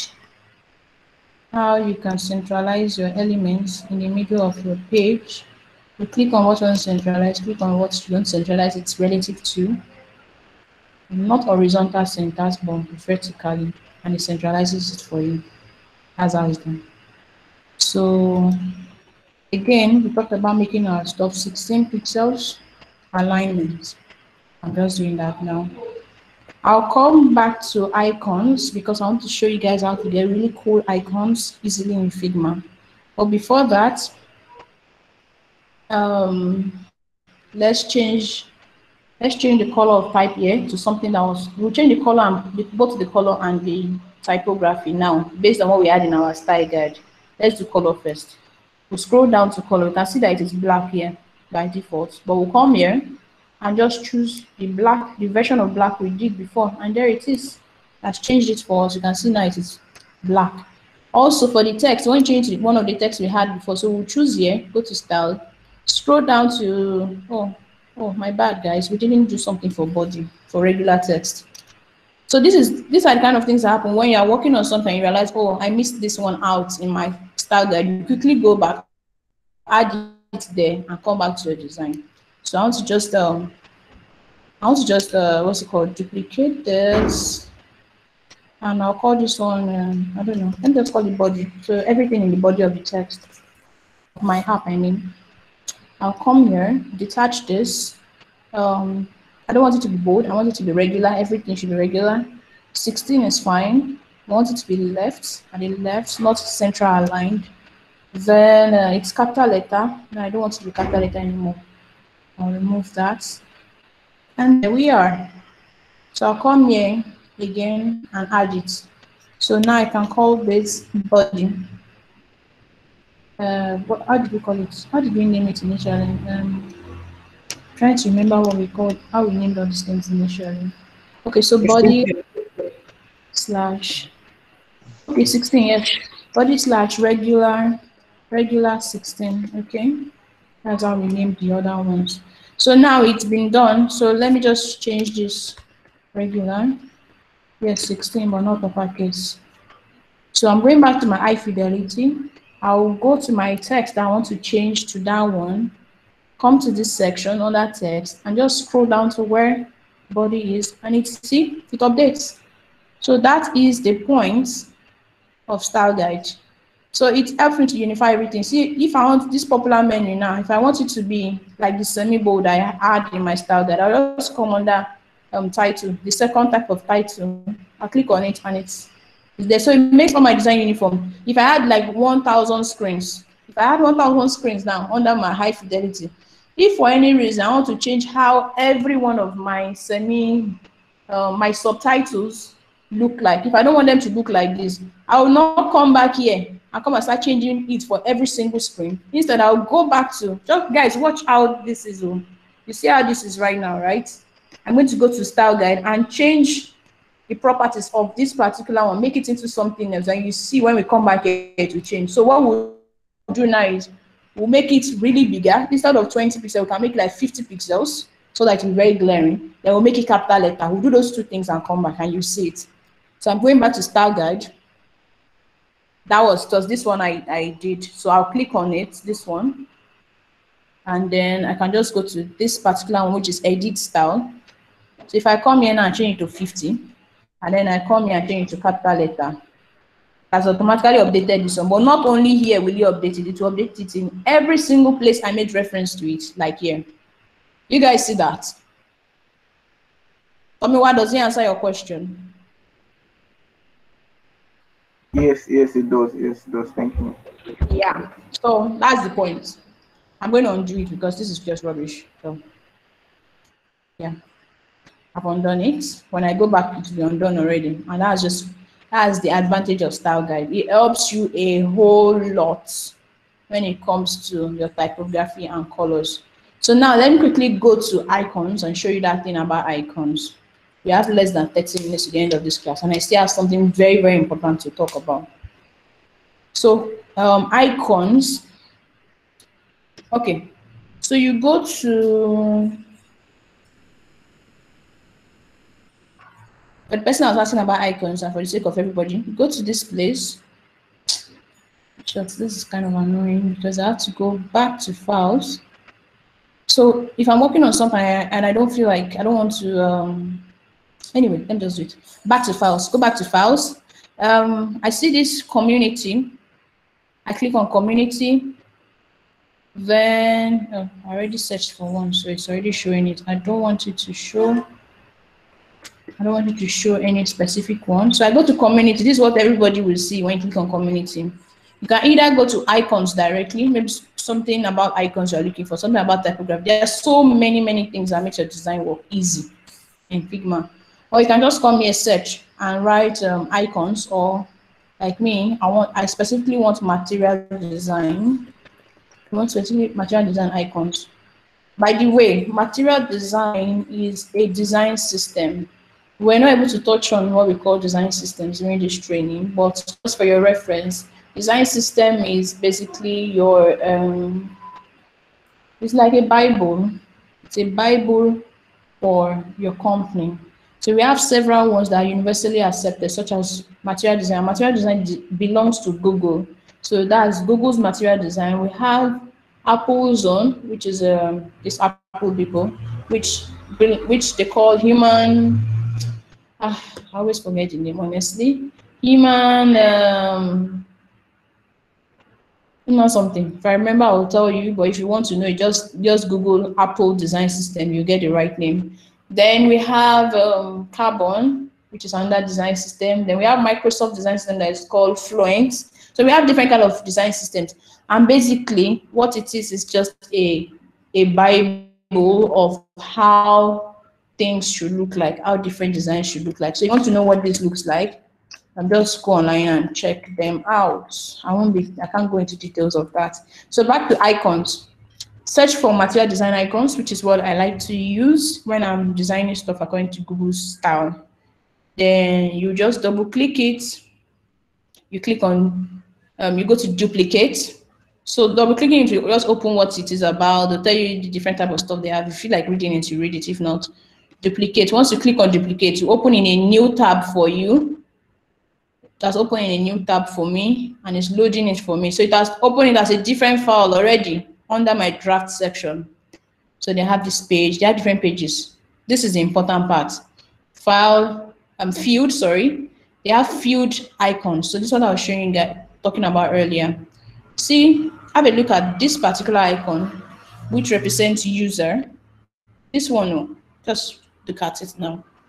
Now, when I switch to outlined and I zoom in, you see how this one looks like. So this is an outlined icon, while the other one we're looking at just now is a field icon, outlined and field. So anyone you decide to use, just make sure you're consistent with your whole design. If you're going to be using field kind of icons, then you need to be using all your icons need to be field. You can't be inconsistent and then start using outline later on. Look at this one now.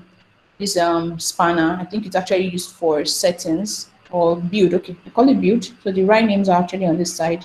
So if I go to outline and then see it. This is it. I have zoomed in. No, that's not it. This is it, sorry. I've zoomed in and this is how it looks like. See it here. Let's see it here. So that's it. So that's when between field and outline. I don't want to go too deep into iconography. That's another different field of UX design. If you're interested in that, you can do your research on it. However, how do you make use of this? Ma, please, I downloaded some icons And then when I went to open them, it told me that I don't have the correct app to open these icons. Okay, so from now on, this is the best way you can get icons. So you guys, for your project, just use this style.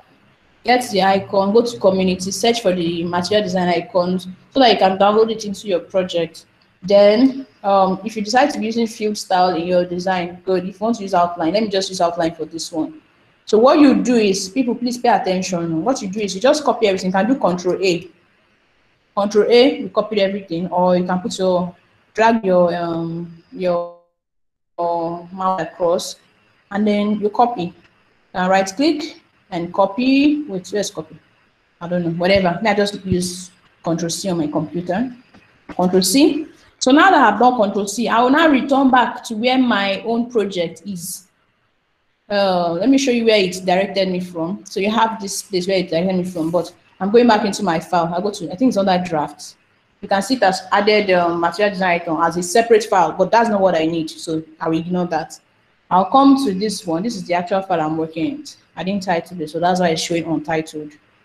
That showed me low fidelity. I'm going back to my high fidelity. This is where I was, right?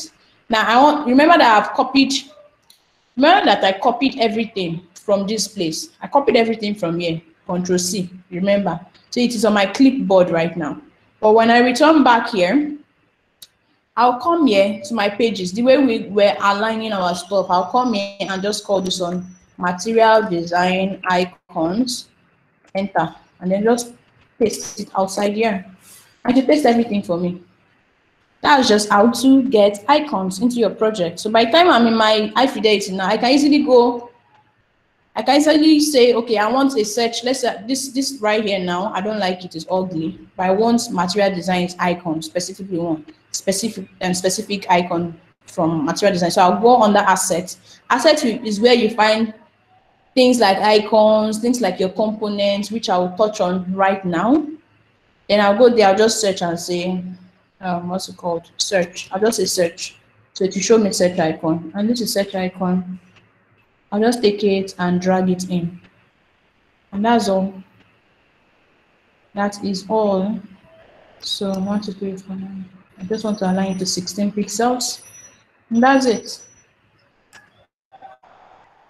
Okay, my bad. Okay, so that's basically it. That's how to get a lot of icons. All right, Mrs. Grace, just to be clear. Please, I didn't see how you dropped it into your work. I didn't copy and paste. Control C and Control V. That's what I did. Right. Okay. In case you're not. Wait.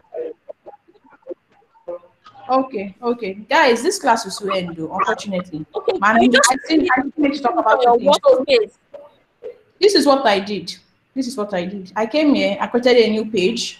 I called it material design icons and I just pasted it here, Control V, and it pasted automatically. Once you paste anything that is in all the different pages, you have access to it inside any other one, which is why we can access anything that's inside Style Guide from inside High Fidelity, which is why I have my icons inside this space, but I can access it from inside High Fidelity. So there are all sorts of icons. Let's say I want the icon for this one now, this menu now. Let's say I want a menu. I'll come here, just a menu.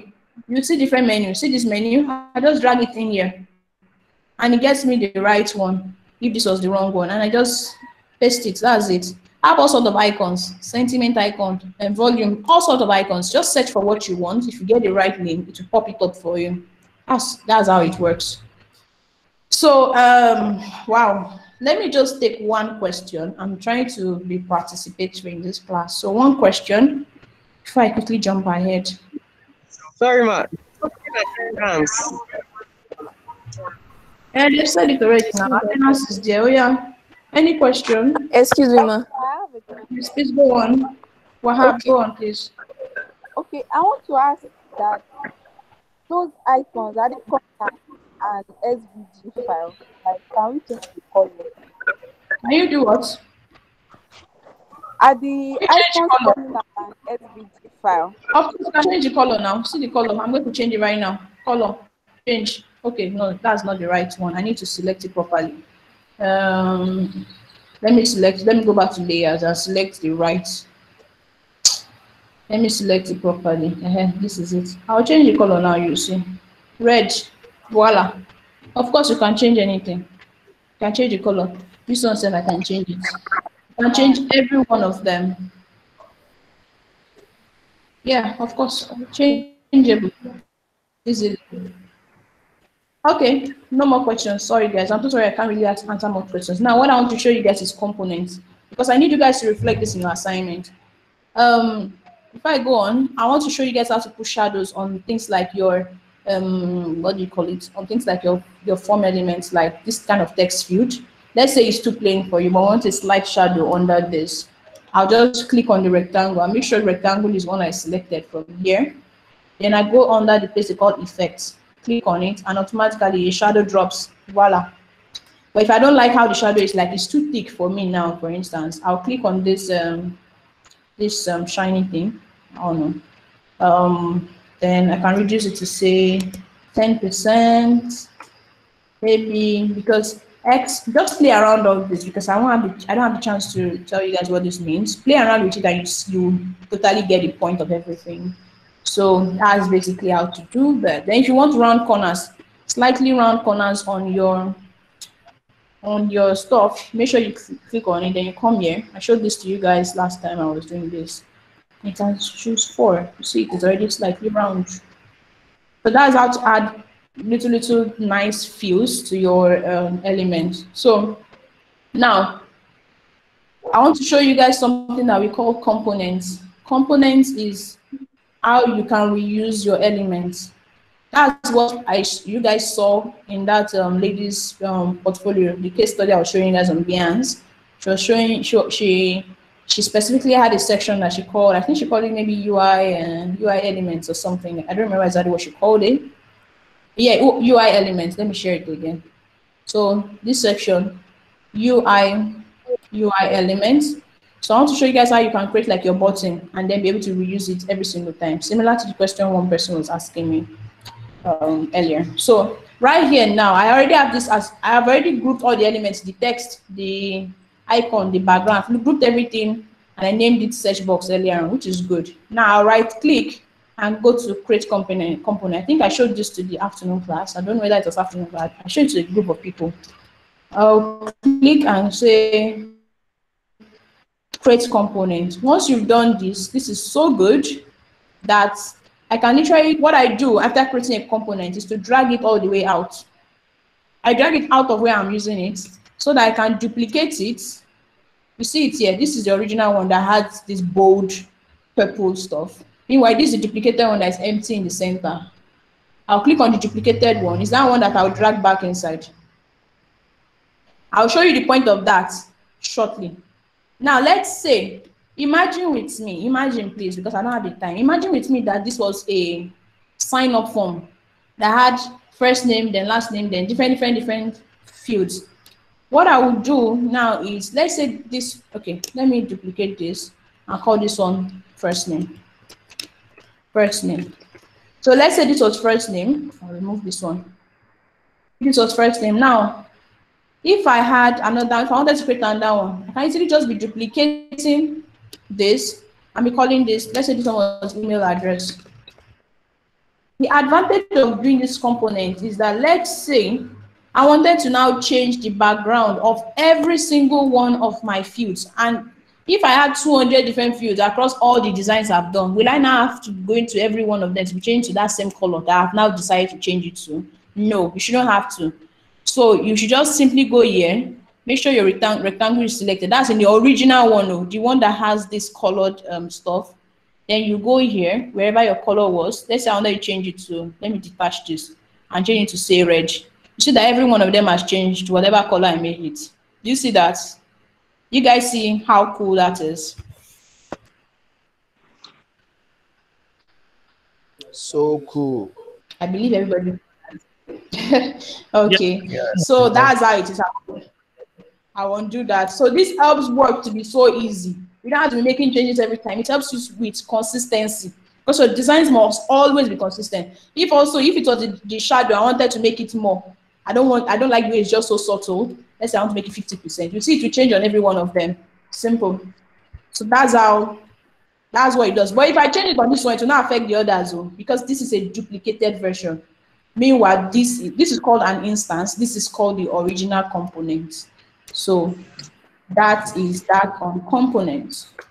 And for the person that was asking me about buttons, how to change the background of button, let me just create one button for your sake.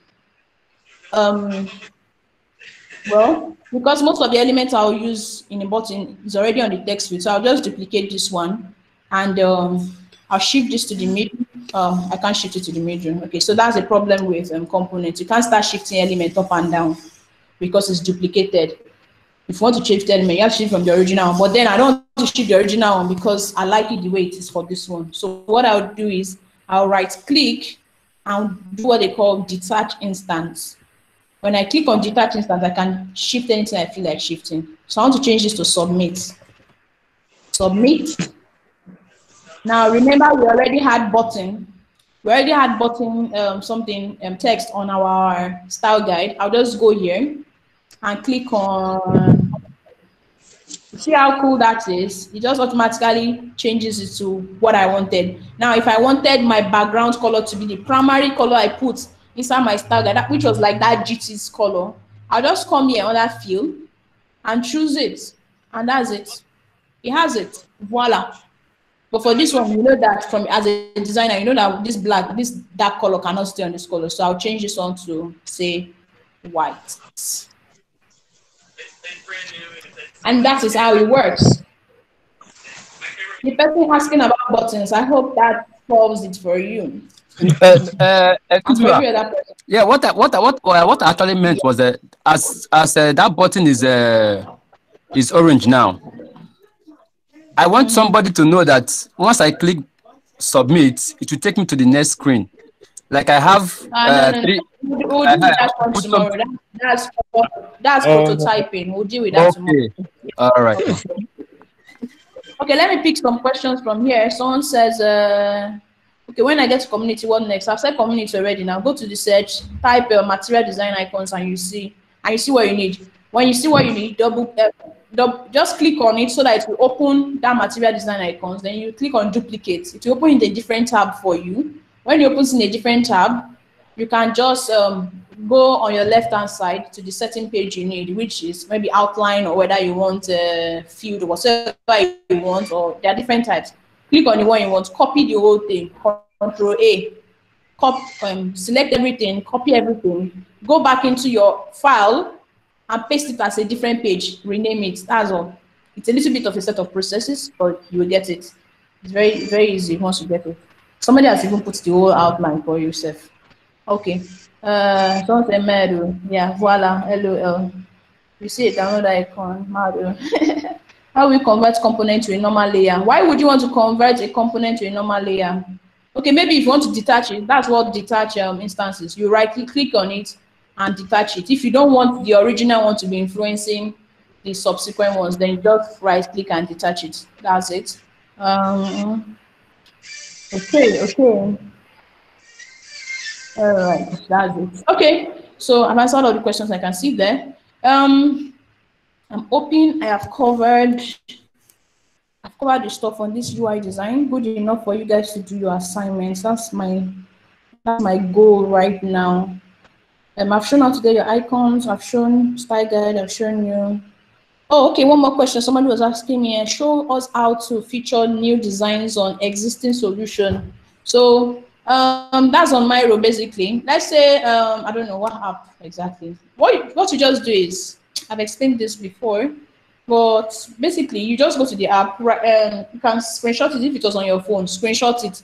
When you screenshot it, I believe you know how to screenshot on your device. When you screenshot it, you find a way to upload it to your Miro. Just paste it. Let's say, do I have any? I don't know if I have any image that I can use to. I don't know which one I can use to demonstrate this to you guys. I can't find any interesting thing here. Okay, let's say it was this one. I'm about to drag something. I'm about to copy something, upload something into Figma, so that you can know how it's being done. In short, I don't need to do that. Once you just paste it, let's imagine this particular one was what I screenshot. Let's say this board, this frame was what I screenshot from my phone, and I've uploaded it as an image. Imagine this was an image. What I would just do is, and I'll say, okay, so where I want to fit in my own feedback system is right here. Let's say this was a list of, let's say it was a menu item, and they had all sorts of links, maybe edit profile, view profile, log out, all sorts of things on this side. Please follow with me with my imagination. I don't have the time to paste it. So let's say that was what you had on this side, and then you now want to show whoever is reading your portfolio later on that, okay, I'm trying to redesign this, so but I don't want to redesign the old. I only want to fit in the feedback section into this app. Then what I will just do is I will now start showing my own designs. Let's say, imagine this one on the left was the old design, what I screenshot. Meanwhile, this one on the right is what I am trying to, this is my new design. If this was my new design, I'll just pick an arrow. Miro has arrow. I don't want to ask arrow. I don't want to go into Miro right now. I'll just pick an arrow. Let me see if I can. Yeah, this is an arrow. And I'll just point it to one side, and that's it. That's just how it works. Unfortunately, Figma will not show anything that is, Figma won't show it because, okay, yeah, it's showing it. Okay, so that's just it. I'll just point it. So I'll easily just write, guys, remember that this should be Figma, this should be Miro. I don't want to do it on Miro, so I'll just type feedback. Imagine that this was an image. Remember, we are working with imagination now. Imagination is that the one on the left is an image, the one on the right is my own design. I'll just type Figma on top of the, feedback on top of the menu, just on the image right there. You can easily just pick text and type something on any image. Type it there and put an arrow to point that, okay, I am trying to create this one into this. I think that's actually clear enough. Okay. All right, I think I've answered all the questions. I really hope I have attended to all the questions. I'll be deleting this because I don't want it to mess up what we have on here. Okay, so guys, I believe I've answered everything. Now, something I need to quickly talk about. Firstly, two things actually. I know this class, I'm going to take like 5 minutes extra after 2. So first thing is your assignment. Your assignment, for those that have not finished their wireframes, number 1, finish it. If you did not finish your sketch, you see how your assignments are piling up. Number 1 is finish your sketch, then finish your wireframes, which are your low fidelity. Then you guys should organize your work like this on the left. Low fidelity, style guide. If you have not done your style guide as well, do your style guide. If your style guide is incomplete, complete it, update it.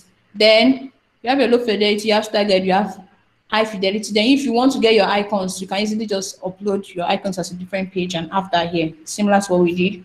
And then, so first assignment is finish all your backlog. If it's your sketch and your wireframe, finish it. Then afterwards, the next thing is you guys should start working on, okay, if you have not done your style guide as well, finish it. All the number 1 assignment is finish everything that you have not finished. Finish it. Finish all of them because Friday is presentation. Finish everything. Then the second assignment is now you need to work on your high fidelity prototype, which is what we've started doing here. And then make sure while you are doing it, a few things to put in mind. Link all your text to your what is you put in your style guide. Every single text, like the way we did here, will be linked from this place to what you had in your style guide. You choose it from here. Then also your things like buttons, like text with all of them, convert every one of them into components. Now this year I've not converted this. If you want to convert it, I'm showing it to those that didn't pay attention initially. You right click and create component. And like I said, when you create your component, drag this outside. Don't mess up with the original one. Then you duplicate it and drag the duplicated one inside back. So if you want to make any changes, make changes from here. But all your buttons, what you're basically saying is that all my buttons, I want them to look like this one. So I want you guys to pay attention to that for your second assignment, which is your high fidelity designs. Make sure you do your high fidelity design. So very, very important. That's all the assignment I have for you guys. I know it's a whole lot. I'm sorry there's a whole lot, but well, it's how life is. Okay, so another thing is all these kind of elements here should also be components. But if you don't know how to do that one, you're forgiven. But the most important thing for me now is your text field and your buttons. All of them must be linked as components. And when I'm looking at you guys' work tomorrow, I must see your components outside of the frame. Very important. Please note it down if you are not noting it down already. I need to talk about one more thing, but before I do that, let me quickly take these questions I'm seeing already. I need to talk about one more thing, very important. How did the arrow come up, ma? Arrow is up there now. Hold on. Okay. Zainab says, okay. I think I didn't read some earlier comment. That means so that changes, like changes colors across board. Okay, yeah. Zainab, my assignments are piled up and it seems overwhelming. I'm so sorry. So sorry. This is why you need to do assignments when they are given and ask questions that you don't understand. So how did the arrow come up? I showed you guys now. Arrow is right here. This is where arrow is. It was a line that was there and all these shapes. So I just choose the arrow and I draw it. That's all. Yes, hello, ma. Yes, I know I know where the arrow is. I'm talking about on the workspace. You know, it wasn't showing when you were trying to point it to the other side. Yeah, you are not going to be doing this on Figma anyway, so you don't need to bother yourself. Do it on Miro. On Miro, it is easier. So. Okay, well. Yes. Okay. What will then happen to the original image? I don't understand, Eddie.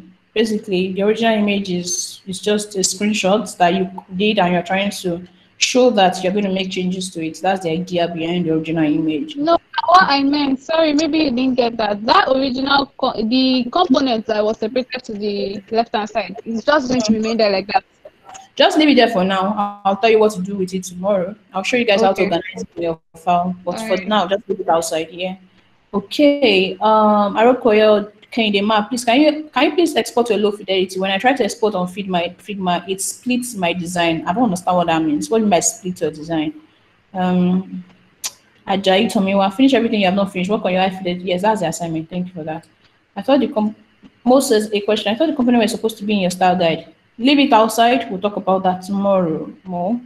Okay, Zainab, I'll teach you guys how to organize it properly in your style guide. That's why I'm saying you should leave it alone.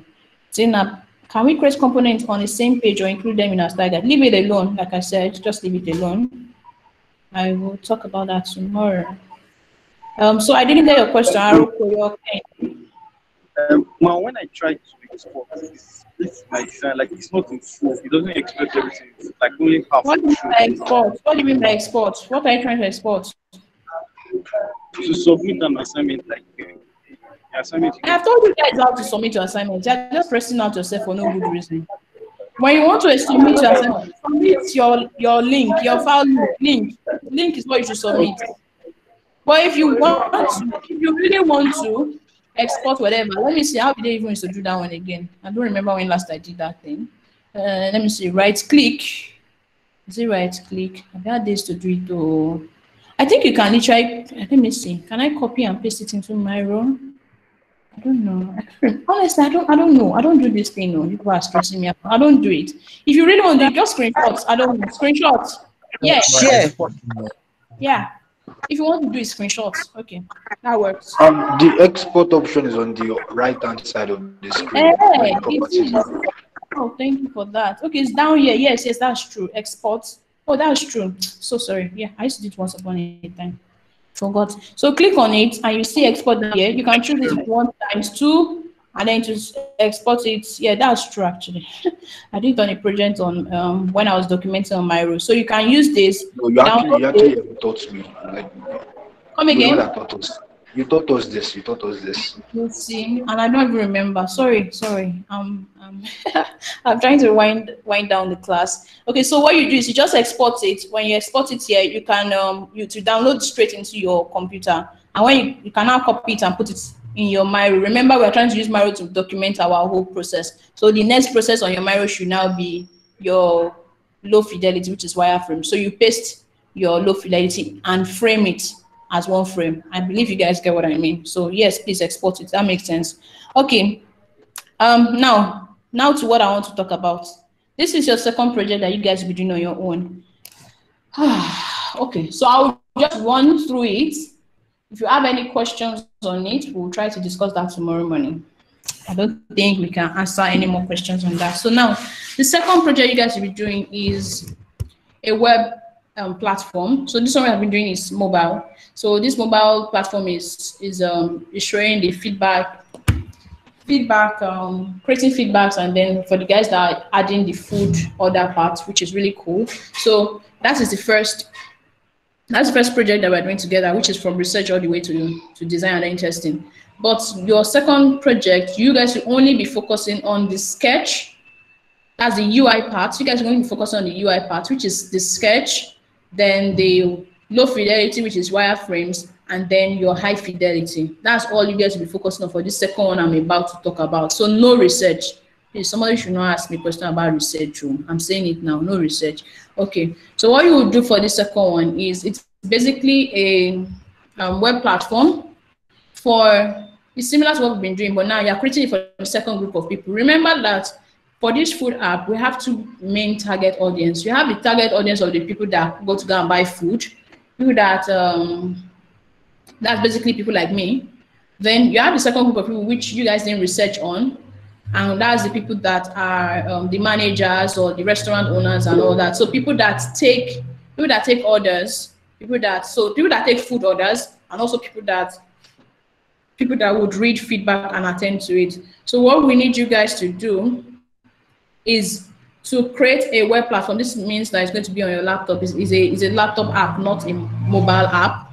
Create a web platform, design a web platform that would attend to the needs of, so this is going to be from login. So they'll sign up, then they will log in. After logging in, I'm just using it in my head now. I'm assuming that's how it to be. After logging in, you will now be able to see maybe like a dashboard to show how many feedbacks or how many complaints or whatever it may be that's coming. Then also maybe a section to show all the food orders that's coming, and then attending to the food orders. So, okay, maybe changing status, whatsoever it is. I'm not going to give you guys specific. So the person that is thanking God that there's no research, I'm very sorry. I'm very sorry for you. Don't know that there's more work for you to do. You would think, okay, I'm just joking, guys. So, basically, you would, I don't know if the assignment is clear. Please, in short, let me just take one or two questions on this assignment before I run off. It's not clear. Mrs. Grace. Wait. I get the point. It's not clear. Wait. You say it's not clear. I want one person that it is clear to tell me what they think. Okay. From what you explained about the assignment, why I got was that it's going to be an app where managers of restaurants, it's an app. It's going to be an app. She said it's going to be an app, a desktop app. Yes. That would be for managers of restaurants to check for feedbacks, the total feedbacks they got, and it will be a feedback sorting app in a way. Then also the same app is going to be containing orders that have come in. Exactly. To be an app to sort orders as well. Yes, that's all, guys. That's all. That's it. It's basically for managers. It is not for regular people. It's just for restaurant managers to just manage feedbacks and also manage food orders. Now the question you have been thinking, when are you submitting it? You are not submitting it now. You are not submitting it this week. You are not even submitting it next week. This second one now. This assignment is one that you have some time. I'm not very clear on the timeline, but according to my conversation with Micah, and he will confirm this, but I think you guys will be submitting. Wait, I can't remember, honestly. I don't know. Honestly, I don't know. You submit it in the final week. You submit it in the final week. Exactly. You guys are submitting this in the final week. So it means you still have like 2 weeks for it. So relax. But the only thing that is requested of you is give it some thought, give it some time, ask some questions on it, maybe tomorrow on this project. If you are interested in doing research for it, that would be awesome. It would be really awesome if you need to do research. It would be really cool if you can make this a full UX portfolio for yourself. If not, you can focus on just the UI part. But by Friday, which is next tomorrow, I would like to see your sketches for it. At least, even if it's a draft sketch, even if it's just something you just came up in your mind, I'd like to see that on Friday. Then you cannot have the next week or 2 weeks to get it done. I hope that's clear to you guys. Yes. Please, what is orders and complaints together? Wait, hold on, Khaled, I didn't get that. I said the assignment is that it's quite clear. It's just how to combine complaints and orders together. Yeah, that's the assignment. It's very easy. Do your research. Okay, so let me give you guys an idea. Let me give you guys an idea of how you can come up with your design for this second one. What you can do is, because you may not be doing full-blown research where you talk to actual restaurant managers, which is what you should do, but if you can't, it's cool. So because you won't be doing that, you can just go online, go and just Google restaurant management apps. Apps, by the way, does not mean mobile app. So app does not mean it is on mobile. App could be web app. So just Google restaurant management, maybe web apps or whatever. It could even be mobile apps. Use it to get ideas that you put on your web app. So just Google for idea. Check out the designs that currently exist. Go to Behance, go to Dribbble. Go to basically what you'll be doing there is looking for inspirations. So use that to get your inspiration. Based on that, start doing your sketch. And I'm like, okay, probably I will put this on this side. Probably I'll put this. Just do pen on paper, simple. So when you do maybe for one screen, okay, maybe when somebody clicks on it, what do I think will happen? Okay, this next screen, then sketch that one. Maybe you do the whole thing and you look at it like, maybe this thing doesn't really make much sense. So this part is not correct. You may need to resketch that page. So it's not difficult, actually. It's not difficult. Just go online, research, check out examples already what exists. This is not a new solution. I'm sure that if I Google it right now, I'll see a lot of examples. So this one is not difficult. Joel wanted to say something. I wanted to ask, what is demanded of me? You talk about the sketch, the wireframe, and is it the higher fidelity? Come again. What I'm saying is that what is requested of us in the assignment, I want to know the details of what is requested of us. As what are we to do? Yes, can someone answer that question quickly? I guess design everything. Thank you. Sketch, not fidelity, high fidelity. Okay. Okay. Thank you. Okay. All right. Thank you. Okay. So are we using our brand? Come again. Are we using our brand as in the restaurant manager, like Nigeria restaurant manager or Domino? Yes, of course. It's still the same brand we're doing it for. It's still the same brand. Yeah. Our feedback makes sense. Yeah. Our feedback included. Our feedback. Yes, of course. I just said it should be for taking orders and receiving feedbacks now. I just said so. I said so. Yes, of course. Let me see what are people saying. Or let me see what you guys are saying. Strictly in web app, right? Web app. Strictly just web app. Just web app. Yes. Okay, Abba, I'm already having a headache from previous work. Calm down. It's 2 weeks, guys. 2 weeks. So many things within a short period. Not really. A web platform. Okay, somebody's listing it out. You guys were asking questions and she wanted to answer. Ma, please one assignment after the other.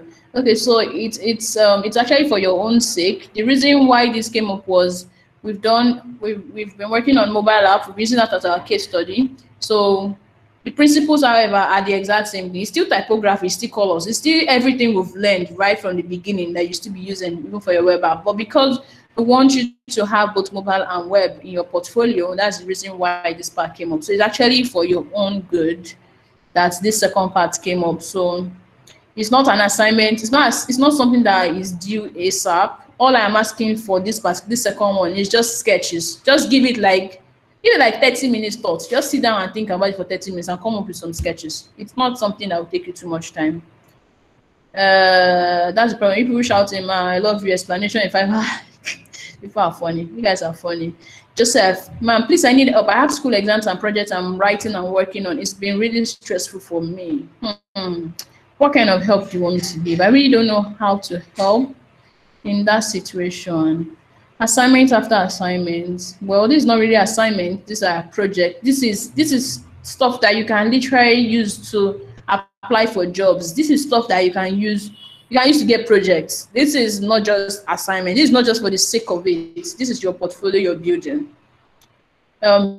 Oluwafemi says this is more like the admin page for the app we've already created. Spot on, exactly. That is it. It's exactly the admin page the admin screens for the app we've already created. So mobile app for end users, web app for managers. Simple. Spot on. Thank you. Thank you very much, guys. Now there's something missing. Something is missing. What's missing?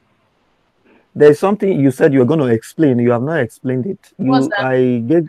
You talk about, you said if you are designing an already made app, how you're going to impute a features, or you are starting a new app. I asked that question and you said you're going to. I showed it already. That's when I was doing arrows. I did it already. She just said you are going to put it. You just put a picture in Miro, a screenshot of the existing app, do an arrow and show where you want to put the feedback, and then put your design there. Oh. Yeah, it's just simple. Just screenshot something, put it on the left, put arrow to point to where you want your. It's like before and after. Exactly, it's before and after stuff. Anaka is asking me to go over creating components in Figma. Ha! Hey, she's also flawed.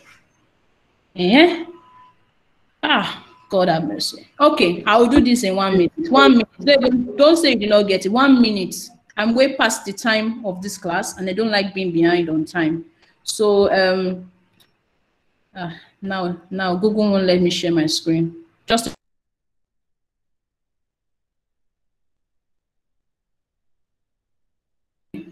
okay. Let me quickly do that for Anaka's sake. Okay, so under high fidelity, creating components. This is what I did. I'm going to delete this one so that I'll show you guys how it's done. So this is my submit button. Regular, you see it's just a regular submit button that I created. It's a group of all these things. I'll click on it, right click, and choose create component. That automatically creates it. What I then do is to just drag it outside, like I told you guys to do. Just drag it out and leave it out there. When you drag it out, duplicate it, Control D or Command D, depending on your computer. Then drag that duplicated one, which is automatically on top, back into your design. That is all about creating components. That's it. Simple. Thank you very much, guys. I'm done with today's class. Thank you, Joseph. All right. Thank you, Miss Grace. Thank you, everyone, for staying this long. So I mean, time has gone, so I wouldn't be able to. So I'll just share what